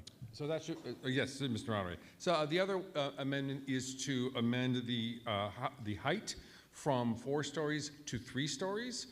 There are only, and the reasons for that are, there are only 3 zones within town in which we allow 4 stories. Both are industrial, limited industrial, and then the special Plymouth Rubber Overlay District. They call it something C. Anyway, those are the only ones in which currently we allow 4 stories. Now, this is a residential area. It's an area that there are going to be single-family homes, and then there will be potentially multifamily homes. To have a 4-story multifamily home would be quite intrusive to the single residences that are there currently. To have a 3-story is probably not, it is somewhat intrusive, not quite as intrusive as otherwise. I think as moderator, I have to rule it out of order because my unknowledge of zoning, and obviously will stand corrected, but once a zoning article has been promulgated, read, publicly heard, and debated, you cannot offer an amendment to make that article more restrictive. You can make it less restrictive. So if someone wanted to say, I want 5 stories, you could do that. But to make it more restrictive is out of order. I feel I have to rule that, and no personal, take it personal. Right. No, thank you, Mr. Moderator. Thank you. And I'll look to subsequent town meetings to make changes. Thank you. There you go. Yes, sir. Thank you for your input. Always appreciate it. We're back over to Mr. Hennessy. Yes, sir. Thank you, Mr. Moderator. I stand in opposition of Article 32. We're going to talk about some facts. The real cost of the MBTA Communities Act is not in lost state funds or in threats of lawsuits. The real costs of the MBTA zoning mandate are in the unfunded liabilities it will bring to our town. If we are non-compliant with the mandate, there are 17 state funds the town could lose money from. Over the past 5 years, the yearly average of those funds we have received was $142,879. To give that number some context, the loss of those funds would represent a loss of 1/10% of our annual tax revenue. A very small cost to keep control over a town's zoning laws. And finally, another way to contextualize that loss would be if you had $10 in your pocket and you lost 1/10%, you would lose a penny. So although the number sounds a lot to people like you and I, in respect to the town revenue, it is almost immaterial. We should be smart enough to figure this out, as many other towns have. The mandate is a very bad proposition for our beautiful town, but a no vote can save our town from the very permanent and very negative urban transformation. Those costs associated with this mandate will bring with it a very negative tax implication for the Canton taxpayers. The mandate will zone for high-density overlay in our town with 1,490 units built to house 3-person families, each with a parking lot of 1.5 cars and a bicycle. Do the math on that, it would add up to 4,470 people to our town, an instant growth rate of 18%, requiring a commensurate increase in services provided by the town and paid for with your tax dollars. With those 1,490 units, there is a potential for 1,490 more children to our schools, and our schools are already currently bursting at the seams. According to the Mass Department of Elementary and Secondary Schools, in 2022, Canton spent a total of $66 million on education, or $19,820 per year per student. If we pick up another 1,490 school-aged children, that would add another $29.5 million, a 43% increase in costs annually, bringing the total school budget from $66 million in 2022 to $96 million per year. Again, to give 50 students, to give some feeling to this, each additional 50 students will cost the town $1 million. What are the costs of other unfunded liabilities these ugly, at-will, high-density, big-box complexes would create, such as road, sewer, water, police, and fire? The developer will be responsible for the site infrastructure, but who is responsible for the sewer and water upgrades required to handle the kind of concentrated growth and the environmental impacts that come with that growth? What about the traffic implications? With each unit having a parking lot, parking for 1.5 automobiles, that would do, what would that do to our town traffic?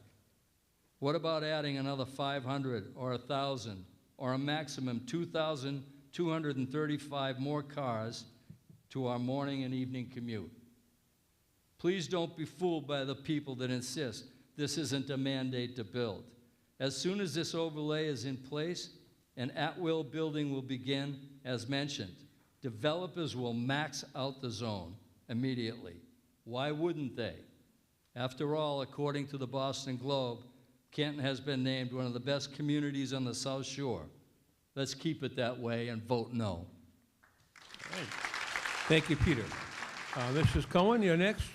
Let's stay in order, please. Mrs. Cohen. Patricia Cohen, 1 Revolution Way.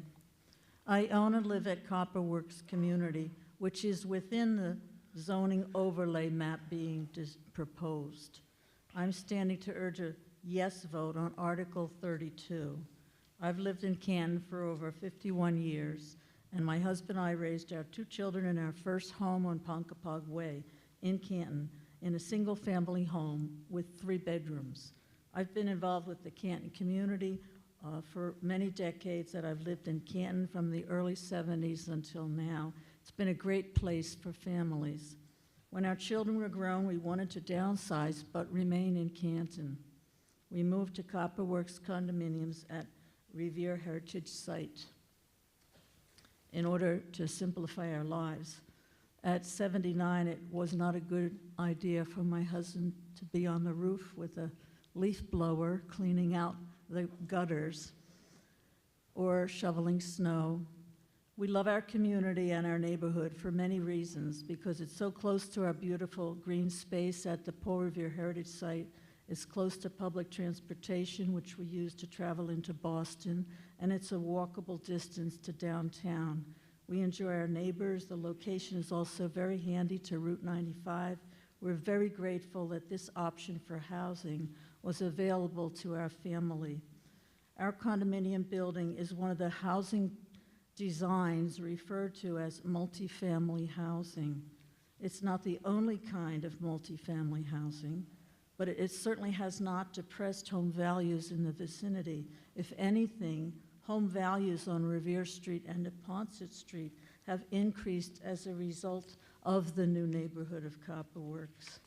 The zoning being discussed tonight is compatible with and already reflected by the character of our neighborhood. It will not change the character of our neighborhood, nor the character of Canton. Please vote yes.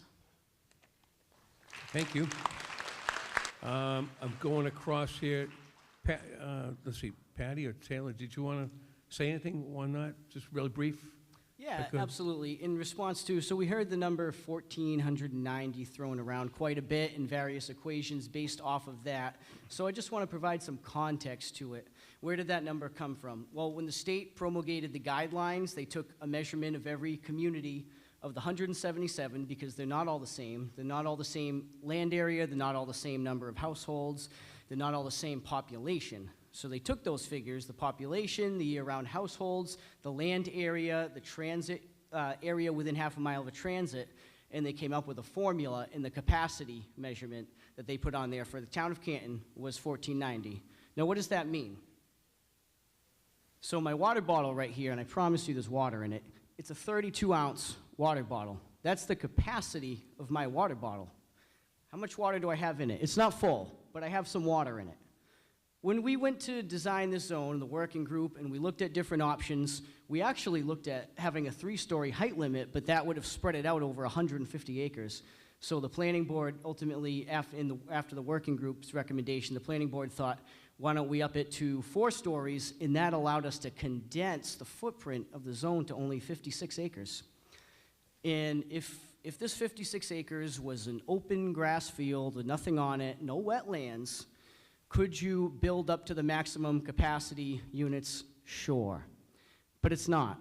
We intentionally drew this zone in an area that's already built out with a lot of multifamily housing. The entire Paul Revere Heritage Site, the Paul Revere Village across the street in Cornerstone. And one of the other parts of the area on Jackson Street, yes, there's a couple single-family homes. There's a total of 21 single-family homes in this whole zone. But that area on Jackson Street and even parts of Revere going towards the tracks, that was targeted in our master plan, in our Canton Junction study in 2020.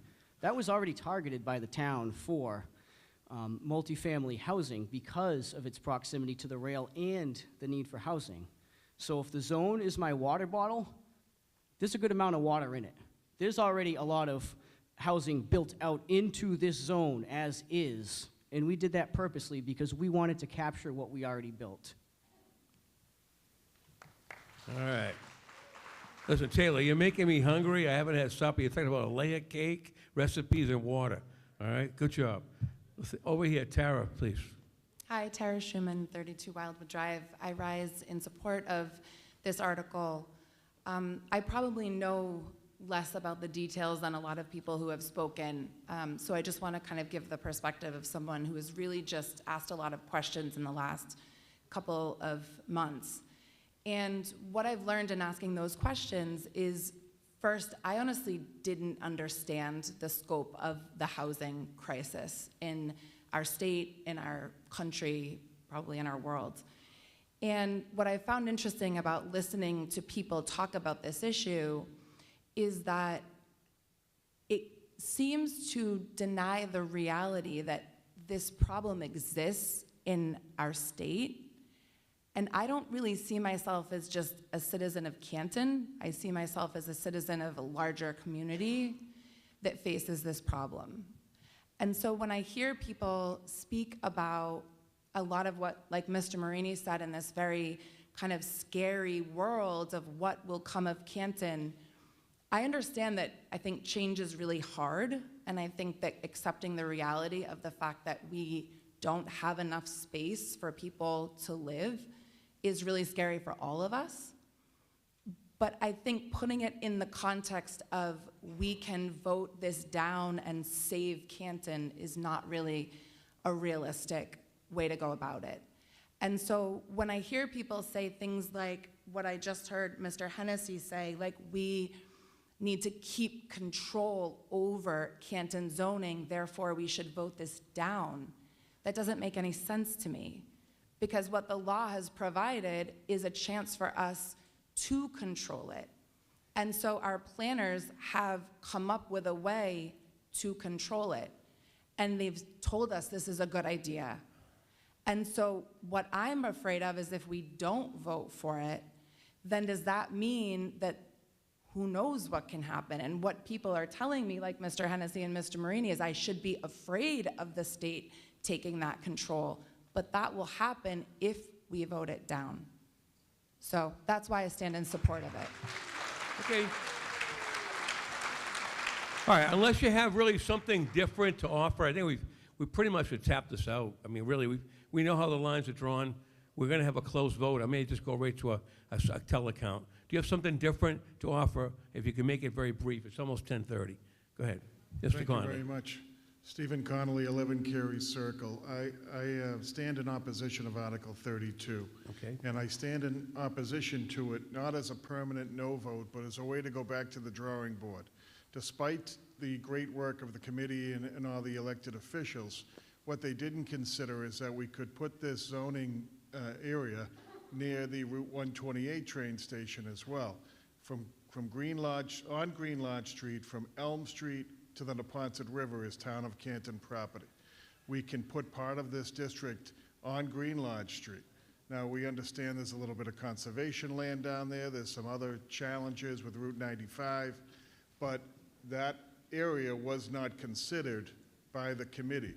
I've read Mass General Law, Chapter 40, Section 3A several times. There's no provision which requires the train station to be within your town. So a half mile from the Route 128 train station encompasses Green Lodge Street next to Route 95 and takes it down on the edge of the Neponset River further down on the backside of University Avenue. So I suggest that we vote no, we go back to the drawing board, and we look at this as a possibility because it is a very real possibility. Thank you, Mr. Connolly. This gentleman over here, sir. Yeah, name and address for the record. Yeah, Kevin Marnick, Carriage Lane, 6. I did have a question because we're talking about the zone and what already exists there and et cetera. And they showed a map which showed the apartments or the units that were in compliance with the requirements. What I'd like addressed, and I know the answer to this, out of the 1,400 units we're required to have in this zone, how much credit, direct credit, are we getting for those existing units today? Okay, good, fair question. Taylor, you want to try that? Yep. Yeah, it's a good question. We talked about that in a lot of our forums because it is confusing when it came out with the capacity measurement. A lot of people saw that as, oh, they're coming in counting units.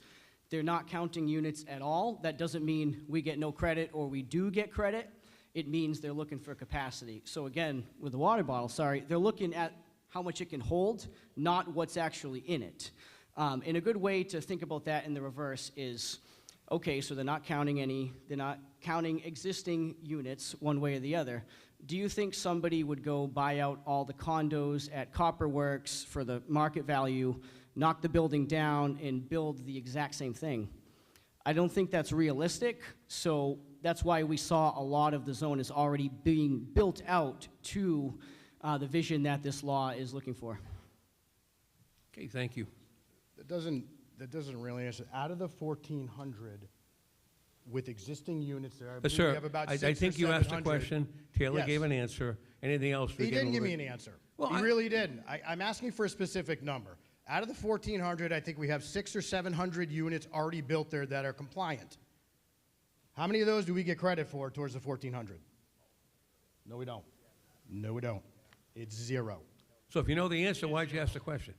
Because you know the answer. Information that's not being shared with Okay, you. I'm going to put you out of order, and you So- please sit down. Thank you. Mr. Conley?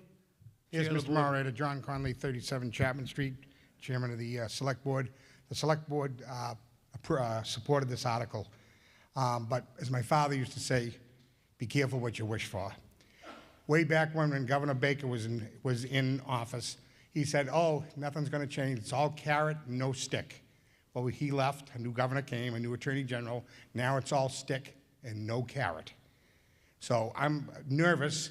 And what's the biggest albatross in this state? The MBTA. So just so you know, everyone in this room knows, we pay, or we don't have a choice. They take it right off our cherry sheet. All due respect to my good friend, Representative Galvin. We pay over almost... Aren't you happy you came? What? I'm sorry.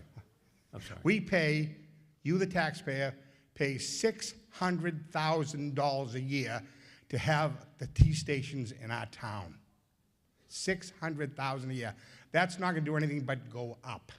We also pay $6,000 a year to use the parking lot, whatever that means. So I'm nervous because Mr. Torres and Mr. Shea, we tweaked this. The committee tweaked the original article that we got from the state, and we put the acre minimum and some other. The gentleman from the state, and correct me if I'm wrong, changed it. No, go back. Thank goodness for town council. He said, no, what we submitted meets the letter of the law. They're not happy with us because we changed it. They wanted to get a Cadillac, and I drive a Pinto. I can't afford a Cadillac.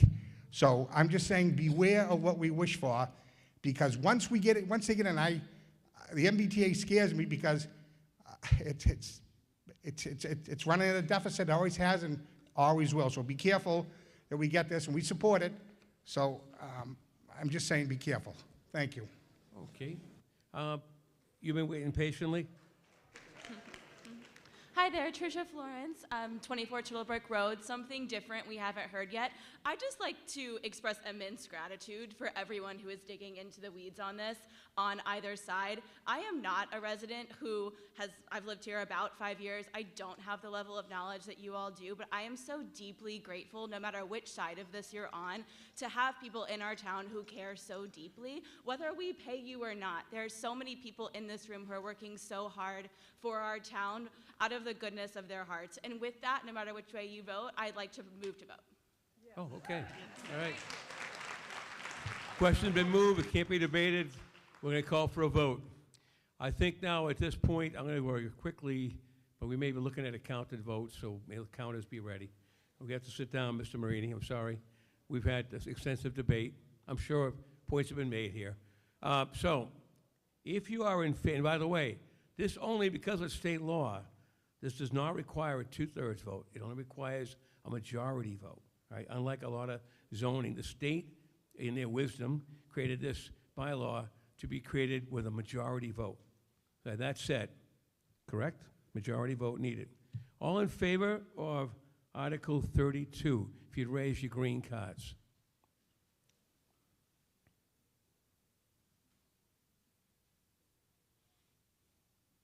Okay, thank you. Those who are opposed to 32, I would say it is adopted. I would think majority has it. It's only a majority needed. Let's stay in order, please. Please stay in order. The article passes. And we have to go right to Article 35, because there was clustered to it. So Chair will recognize the Finance Committee for Article 35. This is just a tweaking on the bylaw. Please stay if you can. We're almost done. Only have like 2 articles left, I think. But Article 35. Chair recognizes Finance Committee. The Finance Committee voted 8-0-0 to support the motion of the Planning Board as printed in the warrant. All right, been moved and seconded to adopt that motion. It's just a housekeeping thing to make it compliant with the bylaw we just adopted. Chair recognizes Chair of the Planning Board, please. Thank you, Mr. Moderator and FinComment and Select Board. Article 35 basically is adding for the multifamily dwelling 8.2.1, general multifamily dwellings authorized by special permit of the Zoning Board of Appeals are subject to the following requirements. This section does not apply to multifamily dwellings permitted as of right. Right. You don't need to read the rest. Okay. So basically what this does is, because we passed the MBTA overlay, all right, this makes it compliant, the bylaw compliant with that. It's just a housekeeping procedure. Am I correct on that? Yes. Just to save time. Okay. Any questions on that, though? Okay, pretty straightforward. All in favor of that, please say aye. Opposed? Okay, that motion carries. 35 is adopted. Thank you. I believe we only have a couple of the Community Preservation and the Capital Planning Committee, right? It may be possible to move forward tonight. Let's see what we can do. Wall, please. Get a vote.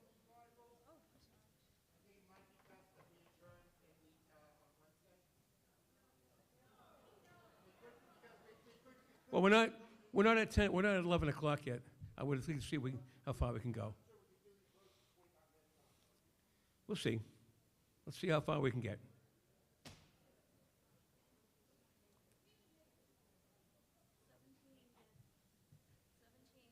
Okay, good. Article 17.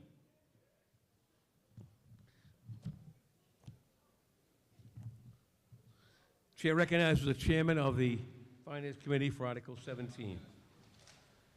This one we go straight to George, Community Preservation. But go ahead, please. Yeah, we go right to community preservation. Yeah, we actually do. Yeah, Actually, we do. please do. So on this one here, believe it or not, we go straight to the community preservation. Just to make sure, really quick ground rules, folks, for those new to town meeting. On community preservation, only requires a majority vote, and you cannot decrease anything they present. You may increase, maybe decrease, but can't be increased. Correct? Get to it. Go Okay, ahead. there you go. Let's do it. Go ahead, George. Let's put Take up it the away. slides, Louis. Article 17.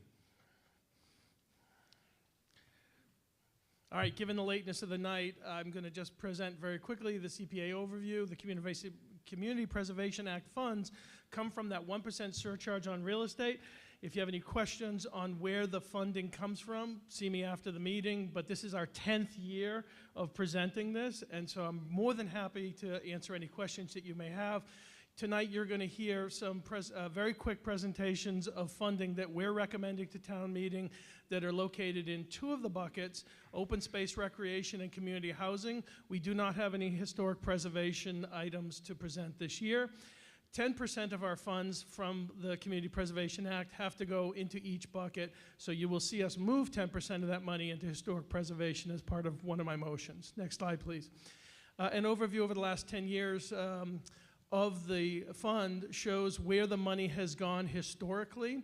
Historically, more than 43% has gone to open space and recreation, 26% to historic, 11% to housing, and that 17% debt service is going to support the Paul Revere Heritage Site open space acquisition, and finally 3% for our administrative costs. Next slide, please. This year, we're presenting CPA funds where we are projecting revenue for $903,000 and $925,000. Tonight, we're estimating $1.861 million available for new projects for the next fiscal year, which will begin in July. Next slide. And so our recommendations that are going to follow each of these motions are for 8 projects totaling $1.860908 million. For each new project town meeting attendees may do, as the moderator suggested, you can vote to fund a project at the amount recommended, you can vote to fund a project at a lesser amount, or you can vote not to fund a project. The only thing you can't do is raise the numbers that we're presenting this evening. Let's move on to the first motion in the article. These are for our administrative expenses. The CPA allows us to spend up to 5% of our funds to be set aside, and we use this to fund a salary for our administrator, membership in our coalition, some office supplies and equipment. Any administrative funds not spent are put into project funds the following year. That 5% this year is $45,196. And so, motion 1 for administrative expenses, Mr. Moderator, I move we spend $45,196 to fund our administrative expenses. Well done. All right, motion been moved and seconded. Seeing no questions, ready for the vote. All in favor, please say aye. Opposed? It carries. Motion Thank 2. you, Mr. Moderator. Motion Thank 2 you. is for our debt service payment. I gave you a little prelude a moment ago. This is a debt service payment for the Paul Revere Heritage Site. This is a bond, a 10-year bond. We're in our 6th year of the 10 payments that are required to access that property and pay for that property. We are making a motion tonight, motion 2, to spend $223,740 for fiscal year '25 for our Power Heritage Site funding obligation. That's my motion. All right, motion been made and seconded. Any questions? Seeing none, ready for the vote? All in favor? Opposed? Motion is adopted. Thank you, Motion Mr. three? Moderator. Number three is the historic bucket. As I said at the beginning of this, we have to put 10% away for historic projects. There were no historic projects presented this year. Therefore, I make a motion that we move 10% of our funds for historic bucket, $90,393 under motion 3. All right. Wait, is that the right amount of money? I'm sorry. I'm sorry. What did I say? Oh. Okay, we have a slight problem. I don't know. I What don't did know. I do? Hold on, I had, motion 2 on mine was 90,000. Motion Somebody 3 help is- me with what is the 223, I have. Oh, George playing a trick on me. All right, let's do it again. Let's do a do-over. Let's slow down. Let's do it right. Okay, you can blame me. We'll do No, it it's again. it's my fault. Let's, What did I let's do? go back to Motion two? motion 2, Yep. the amount of money. Go back one slide. Go ahead, please. So that was 90,003, right? Is there a screw? What's it? Oh, the warrant is different than what I've got? I don't have the benefit of the slides. I'm reading off my warrant. Oh. Okay. Okay, so just, oh, here we go. Is the slides mixed up? Is that what it is? I don't know. I'm mixed up, Mr. Moderator. Okay. Motion 2. Go ahead, please, Alan. I don't have the slides in front of me. I don't have eyes in the back of my head.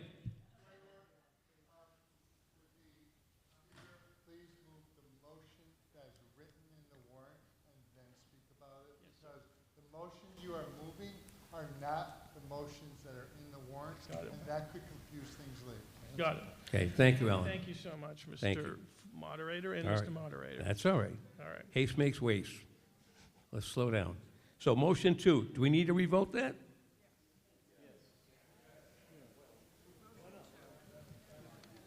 Let's get it right.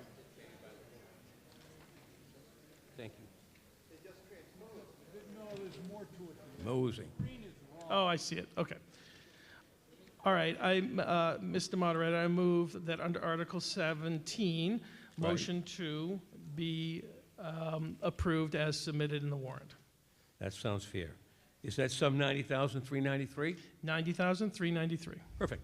We have that. Okay, any questions? Seeing none? Ready for that vote? All in favor? Aye. Opposed? So voted. Thank you very Okay. much. Let's go to Article 17, Motion 3. Mr. Moderator, I move that Article 17 of the Community Preservation Committee, motion 3, be approved in the sum of $223,740, All right, as written in the warrant. as written in the warrant. Motion made and seconded. We okay with that? Look, good hand. All right, all in favor? Aye? Aye. Opposed? So voted. Motion 4. Motion 4, I move that Article 17, motion 4, be positively voted for $40,000. This is for the Community Housing, Canton Housing Trust Coordinator, as written in the warrant. That's good. There you go. Okay, moved and seconded. Questions? None? Ready for the vote? All in favor? Opposed? All right, so voted. Number 5. Okay, Mr. Moderator, motion 5, I move that the sum of $502,500 be appropriated from the Community Preservation Fund for the Gibson Athletic Field at the Canton High School, as written in the warrant. Exciting. And I will note here that the motion also includes segregating the source of those funds, $228,386 from the CPA Recreation Fund, and $274,114 from the CPA Undesignated Fund. excellent. So we'll make that all part of the motion? Yes, please. As printed in the warrant. Excellent job. Moved and seconded. Any questions? Seeing none. Ready for the vote? All in favor? Opposed? It is so voted. Motion 6. Mr. Moderator, I move that Article 17, Motion 6 be adopted for the sum of $140,908 for the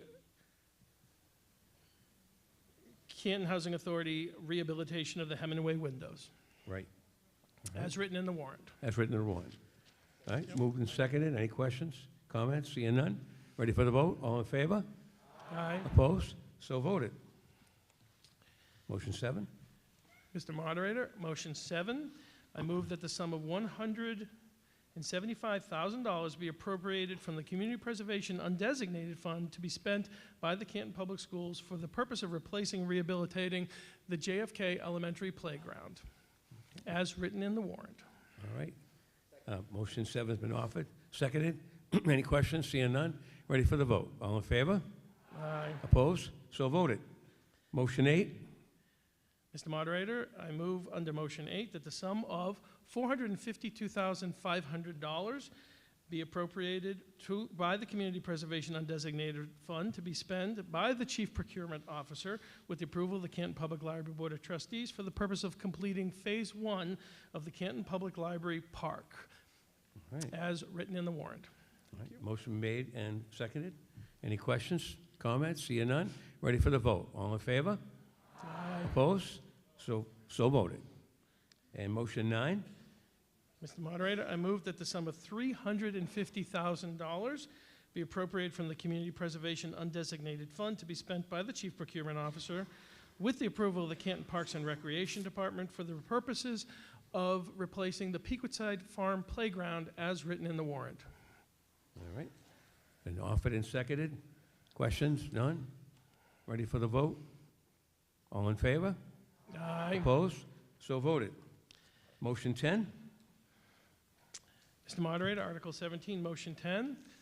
I move that the sum of $100,000 be appropriated from the Community Preservation Undesignated Fund to be spent by the Chief Procurement Officer with the approval of the Canton Conservation Commission for the purposes of the engagement of professional services to create a master plan for the Wardwell Conservation Area in Canton and Stoughton as written in the warrant. All right. Motion 10 has been made and seconded. Any questions? Seeing none, ready for the vote? All in favor? Opposed? Motion 10 is adopted. Motion 11. Mr. Moderator, I move under Motion 11 that the sum of $100,000 be appropriated from the Community Preservation Undesignated Fund to be spent by the Chief Procurement Officer with the approval of the Canton Walk, Bike, Hike Committee for the purposes of the engagement of a professional consultant to create a master plan for the Wentworth Recreation Facility as written in the warrant. Excellent. Motion made and seconded on motion 11. Any questions? Seeing none, ready for the vote. All in favor? Aye. Opposed?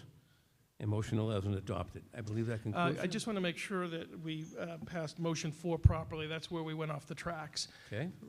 So if you'd indulge me just to put that back Sure. before the body.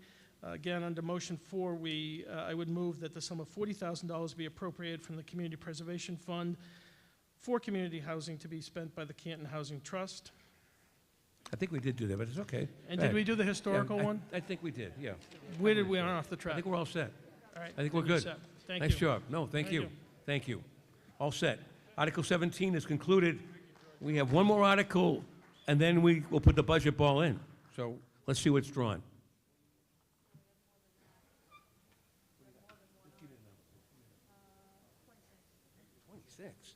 Article 26. That's not the one I was looking for. Where's Dave? Dave, be ready. Dave Emhart, where are you? All right. I see you. Article 26 has to do with Shepherd Pond, Bolivar Pond, little transfer of land here. Chair recognizes the Finance Committee. Mr. Moderator, the Finance Committee moves the motion as printed in the warrant. All right. Motion made and seconded to adopt Article 26. This does involve some things that does require a two-thirds vote, just so you'll know. Speaking on the article. Briefly, by moving the ownership of these ponds and land from the Select Board to the Conservation Commission, the town shifts responsibility to an entity that's better positioned to address the care and management of these ponds. All right. Well stated. Any questions on this? Anybody wish to speak? I think we're all set on that. All right. So seeing none, ready for the vote. I need a two-thirds vote, folks. All in favor? Opposed? It pretty much carries. We'll declare it a vote by unanimous. Thank you. 26 is done.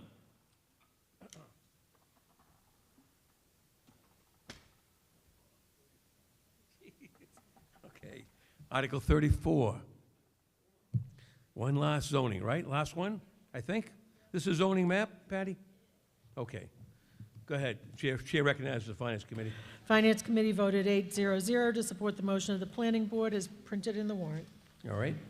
Moved and seconded to adopt Article 34 concerning amending the zoning map to reflect certain changes. We'll recognize the Chair of the Planning Board. Not on. Nope. Microphone's not on. Thank you, Mr. Moderator, Select Board, FinCom, and residents. Article 34 is amending the zoning map of the downtown of Canton dated April 2023 as follows, to see if the town will vote to amend the zoning map of the town of Canton, Massachusetts dated April 2023 as follows, for the portion of the business district running contiguously along Washington Street from Sherman Street to Capon Place and assigning separate and distinct nomenclature in the zoning map legend to reflect this change. This was published in the Canton Citizen and newspaper in general circulation to the town of Canton on February 1st and February 8th, 2024, and on file in the Office of the Planning Board, the Town Clerk, Select Board, Memorial Hall, and the representatives of the Canton Public Library. This is to certify that the discussion was held by the Planning Board on February 21st, 2024, continued on March 6, 2024, in the Sala Meeting Room at 6:30 p.m. The public hearings concerning the subject matter of the warrant of town meeting were held by the Planning Board on February 21st and continued on March 6th. The Planning Board voted 4-0 to send a positive recommendation that this article be accepted at town meeting. Is there a... There should be a map. Should be a map on that, Louis? Yes. Can we just put it up just now? Okay. All right. So the motion been made and seconded. Do we have any questions or comments on the amending of the zoning map as offered by the Planning Board and the Finance Committee? If we don't, we can go right to the vote. All right. This requires 2/3 vote, folks. All in favor, please say aye. Aye. Opposed? Motion carries, unanimously adopted. Thank you. I believe there's only one article left before the budget vote.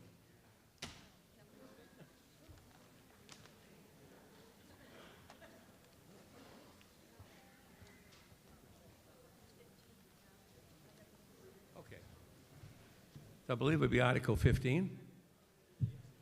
And it's your showtime. How quick can you talk? No. Oh, I'm kidding. My punchy. Article 15. Chair will recognize the chair of the FinCom, and then we will quickly go to the Capital Planning Committee.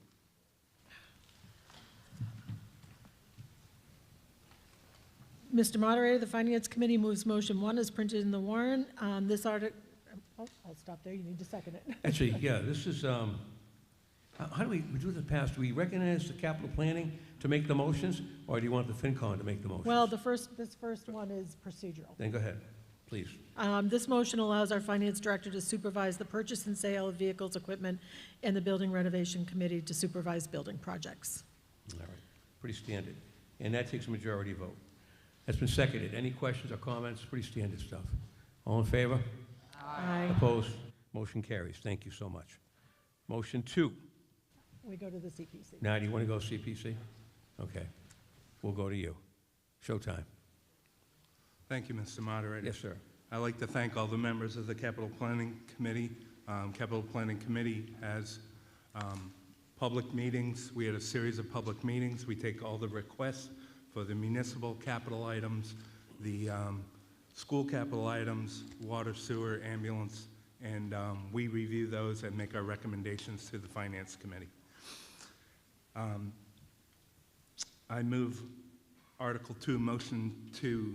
Article 15, Motion 2 is printed in the warrant. Okay, that's great. Motion, Article 15, Motion 2, as printed in the warrant, has been offered by the CPC. We have a second. This article is the municipal cash capital items, and I would move that we just use the list as printed in the warrant, unless you'd like me to read them all. I think in the sake of time, Yep. I know your committee has worked very hard. I don't mean to slight you, no, but I think it's pretty self-explanatory, and I think we can just read, as long as everyone has a copy of that. Okay, so this was the municipal cash capital items that were unanimously supported by the Capital Planning Committee, and this is for $1,046,000 of cash capital. So Article 15, Motion 2, the motion is to approve the sum of $1,046,000 appropriated out of the tax levy. All in favor? Opposed? That is so voted. Motion 3. Thank you, Mr. Moderator. Yes, I sir. move Article 15, Motion 3 is printed in the warrant. All right, that's motion seconded. Discussing that, this is the school cash capital items as listed in the warrant. This is for a total of $1,056,000 of cash capital for the schools. Right. Okay, again, this is printed in the warrant. It gives you a detailed breakdown. It's all there for you. And again, the amount is $1,056,000 as offered by the chair. All right, it's been moved and seconded. Any questions? Seeing none, ready for the vote? All in favor? Opposed? So voted. It is adopted. Okay. Thank you. Next up, Dave. Thank you, Mr. Moderator. I move Article 15, Motion 4, as printed in the warrant. All right. Yes, sir. Go ahead. Discussing this is radio communication system replacement for the police department and fire department. This system is antiquated and not trustworthy. We need a reliable radio system with mobile radios for our police and fire. We cannot have an unreliable system. This was unanimously supported by the Capitol. This is for $1,619,700, and the source is from the cash reserves. All right. So the sum is as printed and as offered. It was made and seconded. Are there any questions on motion 4? Seeing none, ready for the vote. All in favor? Opposed? Motion 4 is therefore adopted. Thank you, sir. Thank you, Mr. Moderator. I move Article 15, Motion 5, as printed in the warrant. All right, moved and seconded. Go ahead. Discussing this is replacement of fire engine 6. This is for $1,090,000 of debt capital, and the source of, excuse me, let me correct that. It's for a total of $1,090,000, but the source of that is $90,000 is from debt capital, $838,325 is from surplus from the Memorial Hall project, and $161,675 is from another account associated with the Memorial Hall project, which is general fund account number 100. Okay, so the motion made is for the right sum as broken down in terms of where the money's coming from. This requires a 2/3 vote. 2/3, yeah. 2/3 vote. Okay, are there any questions? Seeing none, ready for the vote? All in favor? Opposed? Motion is adopted unanimously. Okay? Thank you, Mr. Moderator. Thank you. I move Motion 6. Article 15, Motion 6 is printed in the warrant. Okay, motion made and seconded. Go ahead, Dave. This motion is for video recording equipment. This is for the police department. This is cameras and body cameras, 50 body cameras, 11 cruisers. This is for $352,886, and this is, the source is debt capital. Okay, so this will require 2/3. All right. Any questions on this one? It's been moved and seconded. The sum is, as presented, $352,886. All in favor of motion 6, please say aye. Aye. Opposed? That motion is adopted. Motion 7? Thank you, Mr. Moderator. I move Article 15, Motion 7 is printed in the warrant. Okay, moved and seconded. Go ahead, Dave. This motion is to replace Truck 74. This is for the DPW. This truck is aged out. It was a 2009 F350. We're replacing that with a bigger truck that can do plowing and other work for the Public Works Department. This is $185,000, and this is from debt capital. I think it might be 158. It's 158, I think. 158. Am I right? Yes. Right, that's all. So the motion made by the chair for motion 7 is $158,000, and it's so moved. Any questions? Seeing none, ready for the vote. All in favor?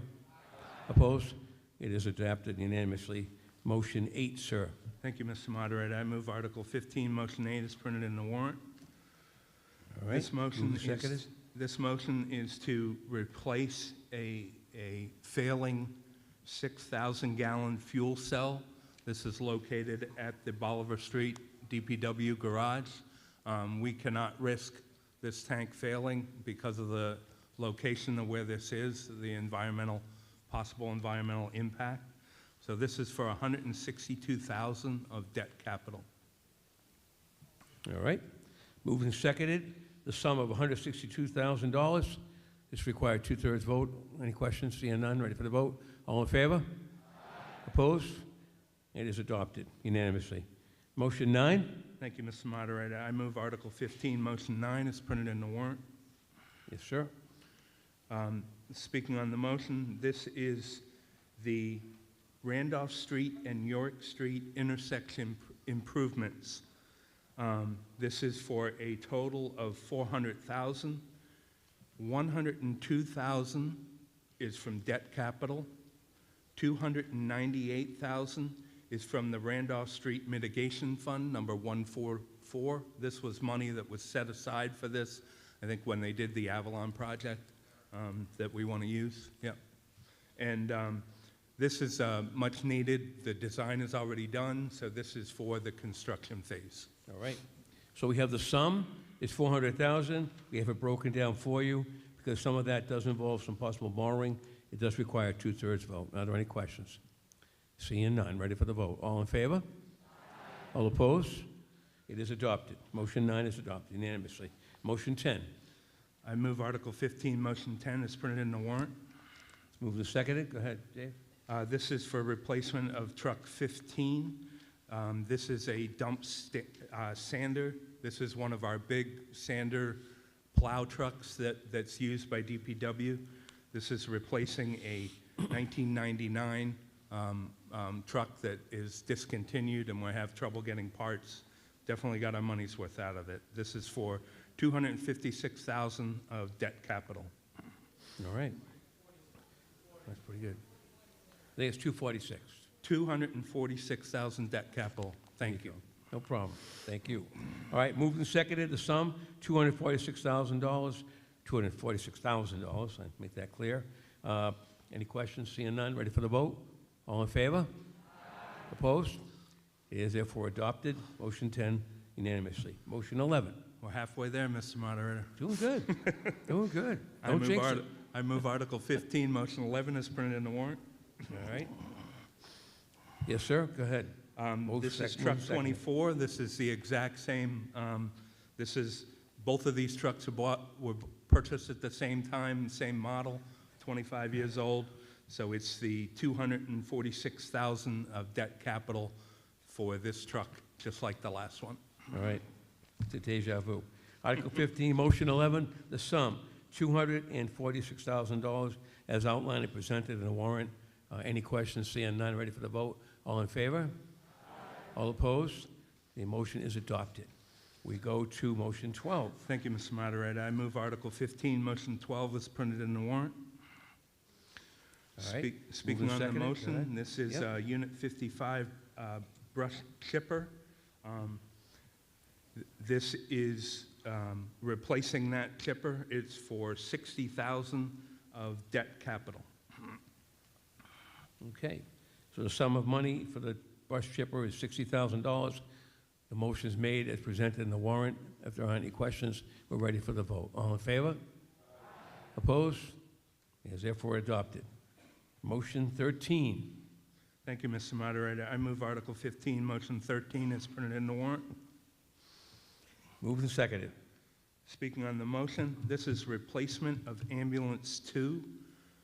This is for $532,000, and the source of this is from the ambulance receipts reserved for appropriation account, account number 170. So this is all the ambulance receipts that are collected by the ambulances in service, and we're using that money to purchase the ambulance. Which means for us it doesn't need a 2/3 vote, just a majority, and that makes it a little bit easier, especially this time of night. Any other questions on that? Any comments? Seeing none, ready for the vote? On Motion 13, all in favor? Opposed? It is so voted, so adopted. Thank you, Mr. Moderator. I move Article 15, Motion 14 is printed in the warrant. All right, moved and seconded. Speaking on the motion, this is a lead service line inventory and replacement. This is federal state mandate that we need to certify our water system for the lead in the system and certify that we've done the research to prove that we don't have any. If we do have any located, then we have to, there'll be something else to mitigate that. This is for $215,000, and this is a water, so it has to come from the water enterprise, so it'll be water enterprise debt service. Okay, well explained, thank you. Moved and seconded, the sum $215,000 to be spent as outlined and presented by the chair. Any questions on that? Seeing none, ready for the vote? All in favor? Aye. All opposed? Motion carries by 2/3. Certainly, it's adopted. Motion 15. I'll just add real quick on that last one. If there is any grant money, obviously, we'll use that grant money to offset this. Sounds So, good. Thank you for adding that in. Yes, sir. Motion 15 of Article 15. Article 15, Motion 15, I move is printed in the warrant. All right, been moved and seconded. The sum of $280,000. Speaking on the motion, this is the Water System Management Plan. This is Contract 4. So we have a 5-year plan, and this is the fourth contract of this plan. This is $280,000, and this has to come from the water enterprise debt capital. All right. And you can see the streets listed in the description there if you're curious. All right, thank you, Mr. Chairman. The motion has been made and seconded to approve the sum of $280,000 as presented in the warrant. Any questions? Seeing none. Ready for the vote? All in favor? Aye. Opposed? It is therefore adopted. Motion 16. Thank you, Mr. Moderator. I move Article 15, Motion 16 is printed in the warrant. Okay. Speaking on the motion, this is for 2 items. This is for a hot box infrared paver for $98,000 and a Cat 27 loader attachments for a loader that was purchased for the water system. Caterpillar's changed the way that their attachments work, so we need to purchase new attachments to match the new loader. And the source of, so that's $98,000 for the paver, $13,000 for the forks and the booms, for a total of $111,000, and the source of that is the water enterprise retained earnings. Right, and there's no borrowing, so it's a simple majority vote, my understanding. Correct? All right. Motion made and seconded on motion 16. Any questions? Seeing none. Ready for the vote? All in favor? Opposed? Motion 16 is adopted. Motion 17. Thank you, Mr. Moderator. I move Article 15, Motion 17 as printed in the warrant. All right. The sum of $1,700,000. Proceed. Yes, this is year 1 of sewer system capital improvement plan. They put a camera in the lines. We find leakage in the sewer system, and that leakage and infiltration needs to be fixed because we don't want to pay MWRA for clean water that's going into the sewer system. So this is $1,700,000, and this comes from sewer enterprise debt capital. Right. Thank you, sir. So the motion made as printed in the warrant and as explained by the chair is for $1,700,000. If there are any questions, ready for the vote? All in favor? Aye. Opposed? It is therefore adopted unanimously. Motion 18. Thank you, Mr. Moderator. I move Article 15, Motion 18 is printed in the warrant. Speaking on the motion, this is to purchase a skid steer loader and brush attachments and a snowplow for $110,000, and also a trailer to move that skid steer loader, and that trailer's $14,000. So it's a total of $124,000 from sewer retained earnings. And the reason the sewer department needs this is there's sewer easements that need to be cut and mowed. There's sewer pumping stations that need to be plowed out and grass cut and brush cut around those. So it's for the sewer department. All right. Motion's been made and seconded and offered as printed in the warrant. Are there any questions? Seeing none, ready for the vote. All in favor? Aye. Opposed? Motion 18 is adopted. 19? Thank you, Mr. Moderator. I move Article 15, Motion 19 is printed in the warrant. Yes, sir. Speaking on the motion, this is a school debt capital request. This is for core infrastructure. We replaced Wi-Fi ends and cabling. This is for the core piece that needs to be upgraded for the school systems, switches, transceivers, and cabling for that. This is $500,000 of debt capital. As such, requires 2/3 vote. Yes, sir. So motion 19, as offered by the chair, is for the sum of $500,000. If there are any questions, ready for the vote. All in favor? Aye. Opposed? Motion 19 is adopted unanimously, and I think that brings us to our last one. Yes, sir. Thank you, Mr. Moderator. I move Article 15, Motion 20 is printed in the warrant. Yes, sir. Proceed, please. Speaking on the motion, this is a Canton High School rooftop HVAC unit, unit number 10. It's over 20 years old, and the maintenance costs start to build up, and we need to replace that unit. This is for $300,000 of debt capital. All right. Been moved and seconded. Any questions? Seeing none, ready for the vote. All in favor? Aye. Opposed? Motion is concluded and adopted.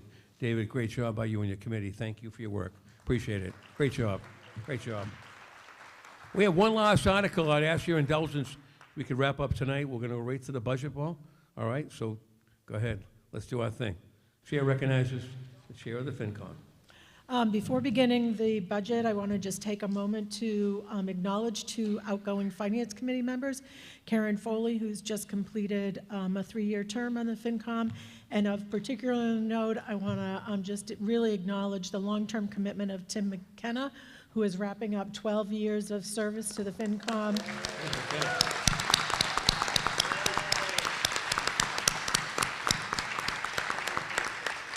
And that includes 3 years, I think, as chair? Yes. 3 long years. Trust me, it's long years. Sorry. So with that, I have to change the glasses because these numbers get really small. And we'll move to Article 37, right? Yes. Okay. So the first motion is to transfer money from various funds into the general fund. And so we would, Finance Committee approves motion 1 that transfers $4,010,220 from various funds to the general fund. Right. As printed in the warrant, I believe. As outlined, right? As printed, as outlined, right? All right, so. As noted in the warrant. Thank you, Cindy. Article 37, motion 1 has been offered and seconded. Seeing any questions? None. Ready for the vote? All in favor? Aye. Opposed? Motion 1 is adopted. Motion 2. So motion 2 is the appropriations for the fiscal 25 operating budgets. I will read the Finance Committee recommendation, so if you're following along, it is the column that says FY25 FinCom request. And as I go through, I'm going to first do school department, and then as we go through the municipal department, we will just read each of them. If there is one that you would like to put a hold on, please speak out. Otherwise, we will just keep going through them. Cindy, Madam Chair, we take them categories and we vote them, right? Like school, then that's right. Just refreshing my memory. Go ahead. So the first item is the school department at $56,038,598. All right, moved and seconded to appropriate for the schools that sum as presented by the chair. Seeing any questions? Seeing none, ready for the vote? All in favor? Aye. All opposed? So carried. Voted. Now we'll begin on the municipal side, and this is where I will just read them through. Please say hold if there's an item that you want further discussion or to have hold on. Assessors, $415,666. Building and zoning, $444,313. Committees and commissions, $133,470. Conservation Commission, $175,368. Elder and Human Services, $495,956. Executive Area, $2,122,615. Finance Department, $1,535,805. Fire Department, $7,820,864. Health Department, $449,115. Parks and Recreation, $1,145,808. Planning Board, $83,413. Police, $6,292,983. Public Library, $1,591,681. Public Works, $4,574,358. Town Clerk and elected officials, I think that might be elections, actually, $371,963. Unpaid bills, 0. Veteran Services, $287,358. Total municipal, $27,948,736, and we would vote that amount. There you go. So the motion as presented by the chair, as read, and as outlined for the total amount of $27,940,736 is offered for your vote. Any questions? Seeing none, ready for the vote. All in favor? Aye. Opposed? That motion is carried. That section's carried. Next. Next category is fixed costs. So we will start with Blue Hills Regional, $1,759,530. Debt service, $4,374,887. Employer share health and life, $13,803,523. Norfolk Agricultural High School, $50,000. OPEB transfers, $1,350,000. Other transfers, $1,071,488. Reserve fund, $600,000. Retirement benefits, $7,569,612. Snow and ice, $650,500. Street lighting, $97,000.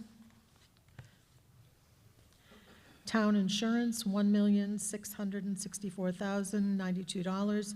Trash collection, $2,676,652. Unemployment compensation, $100,000. Total fixed costs, $35,767,284. Okay, been moved and seconded to appropriate and fix the sum of $35,767,284. Any questions? Seeing none, ready for the vote? All in favor? Aye. All opposed? And now we vote the grand total too? Do we do that? Do we need to do that? Be safe, yes. No? Yep. Okay, We're fine. going to be safe and do All that. right. Grand total, Go ahead. $119,746,618. Right, so the motion made to approve the grand total, and which includes all the totals above, $119,746,618. And that's moved, as printed in the warrant. All in favor? Aye. Opposed? So voted. Enterprise funds? And the first enterprise fund, and we'll vote each of these individually. Rink Enterprise, $495,140. Right. Moved and seconded. All in favor? Aye. Opposed? So voted. Sewer Enterprise, $7,452,000. Let's try that again. That's all right. $7,452,246. Moved and seconded. Any questions? Seeing none, ready for the vote? All in favor? Aye. All opposed? So voted. Water Enterprise? Water Enterprise, $10,100,151. All right, moved and seconded. Any questions? Seeing none, ready for the vote? All in favor? Aye. So voted. What's left? And we are done. I'm just making sure I don't leave anything out. Mr. Moderator? Wait, do we have, is there anything else we need to do? I just want to make sure. Are all the articles taken care of, Tracy? Amazing. There's nothing else. Are we set, Cindy, before we adjourn? I want to make sure. Wait, someone had a question.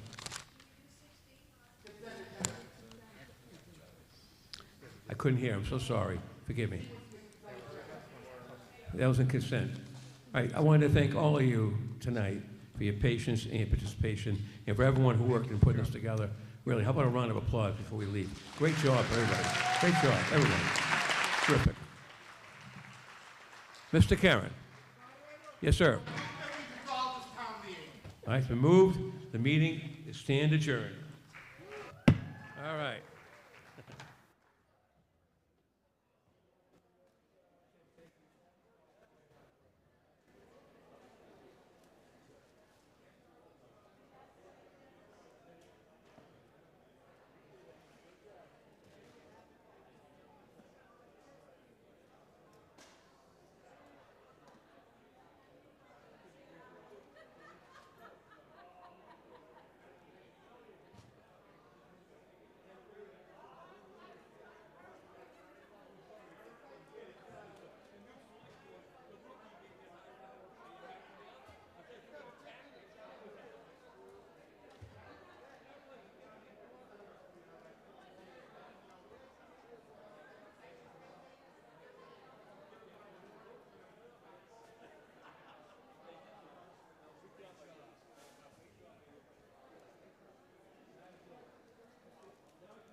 Thank God I did. He does know his stuff, you know.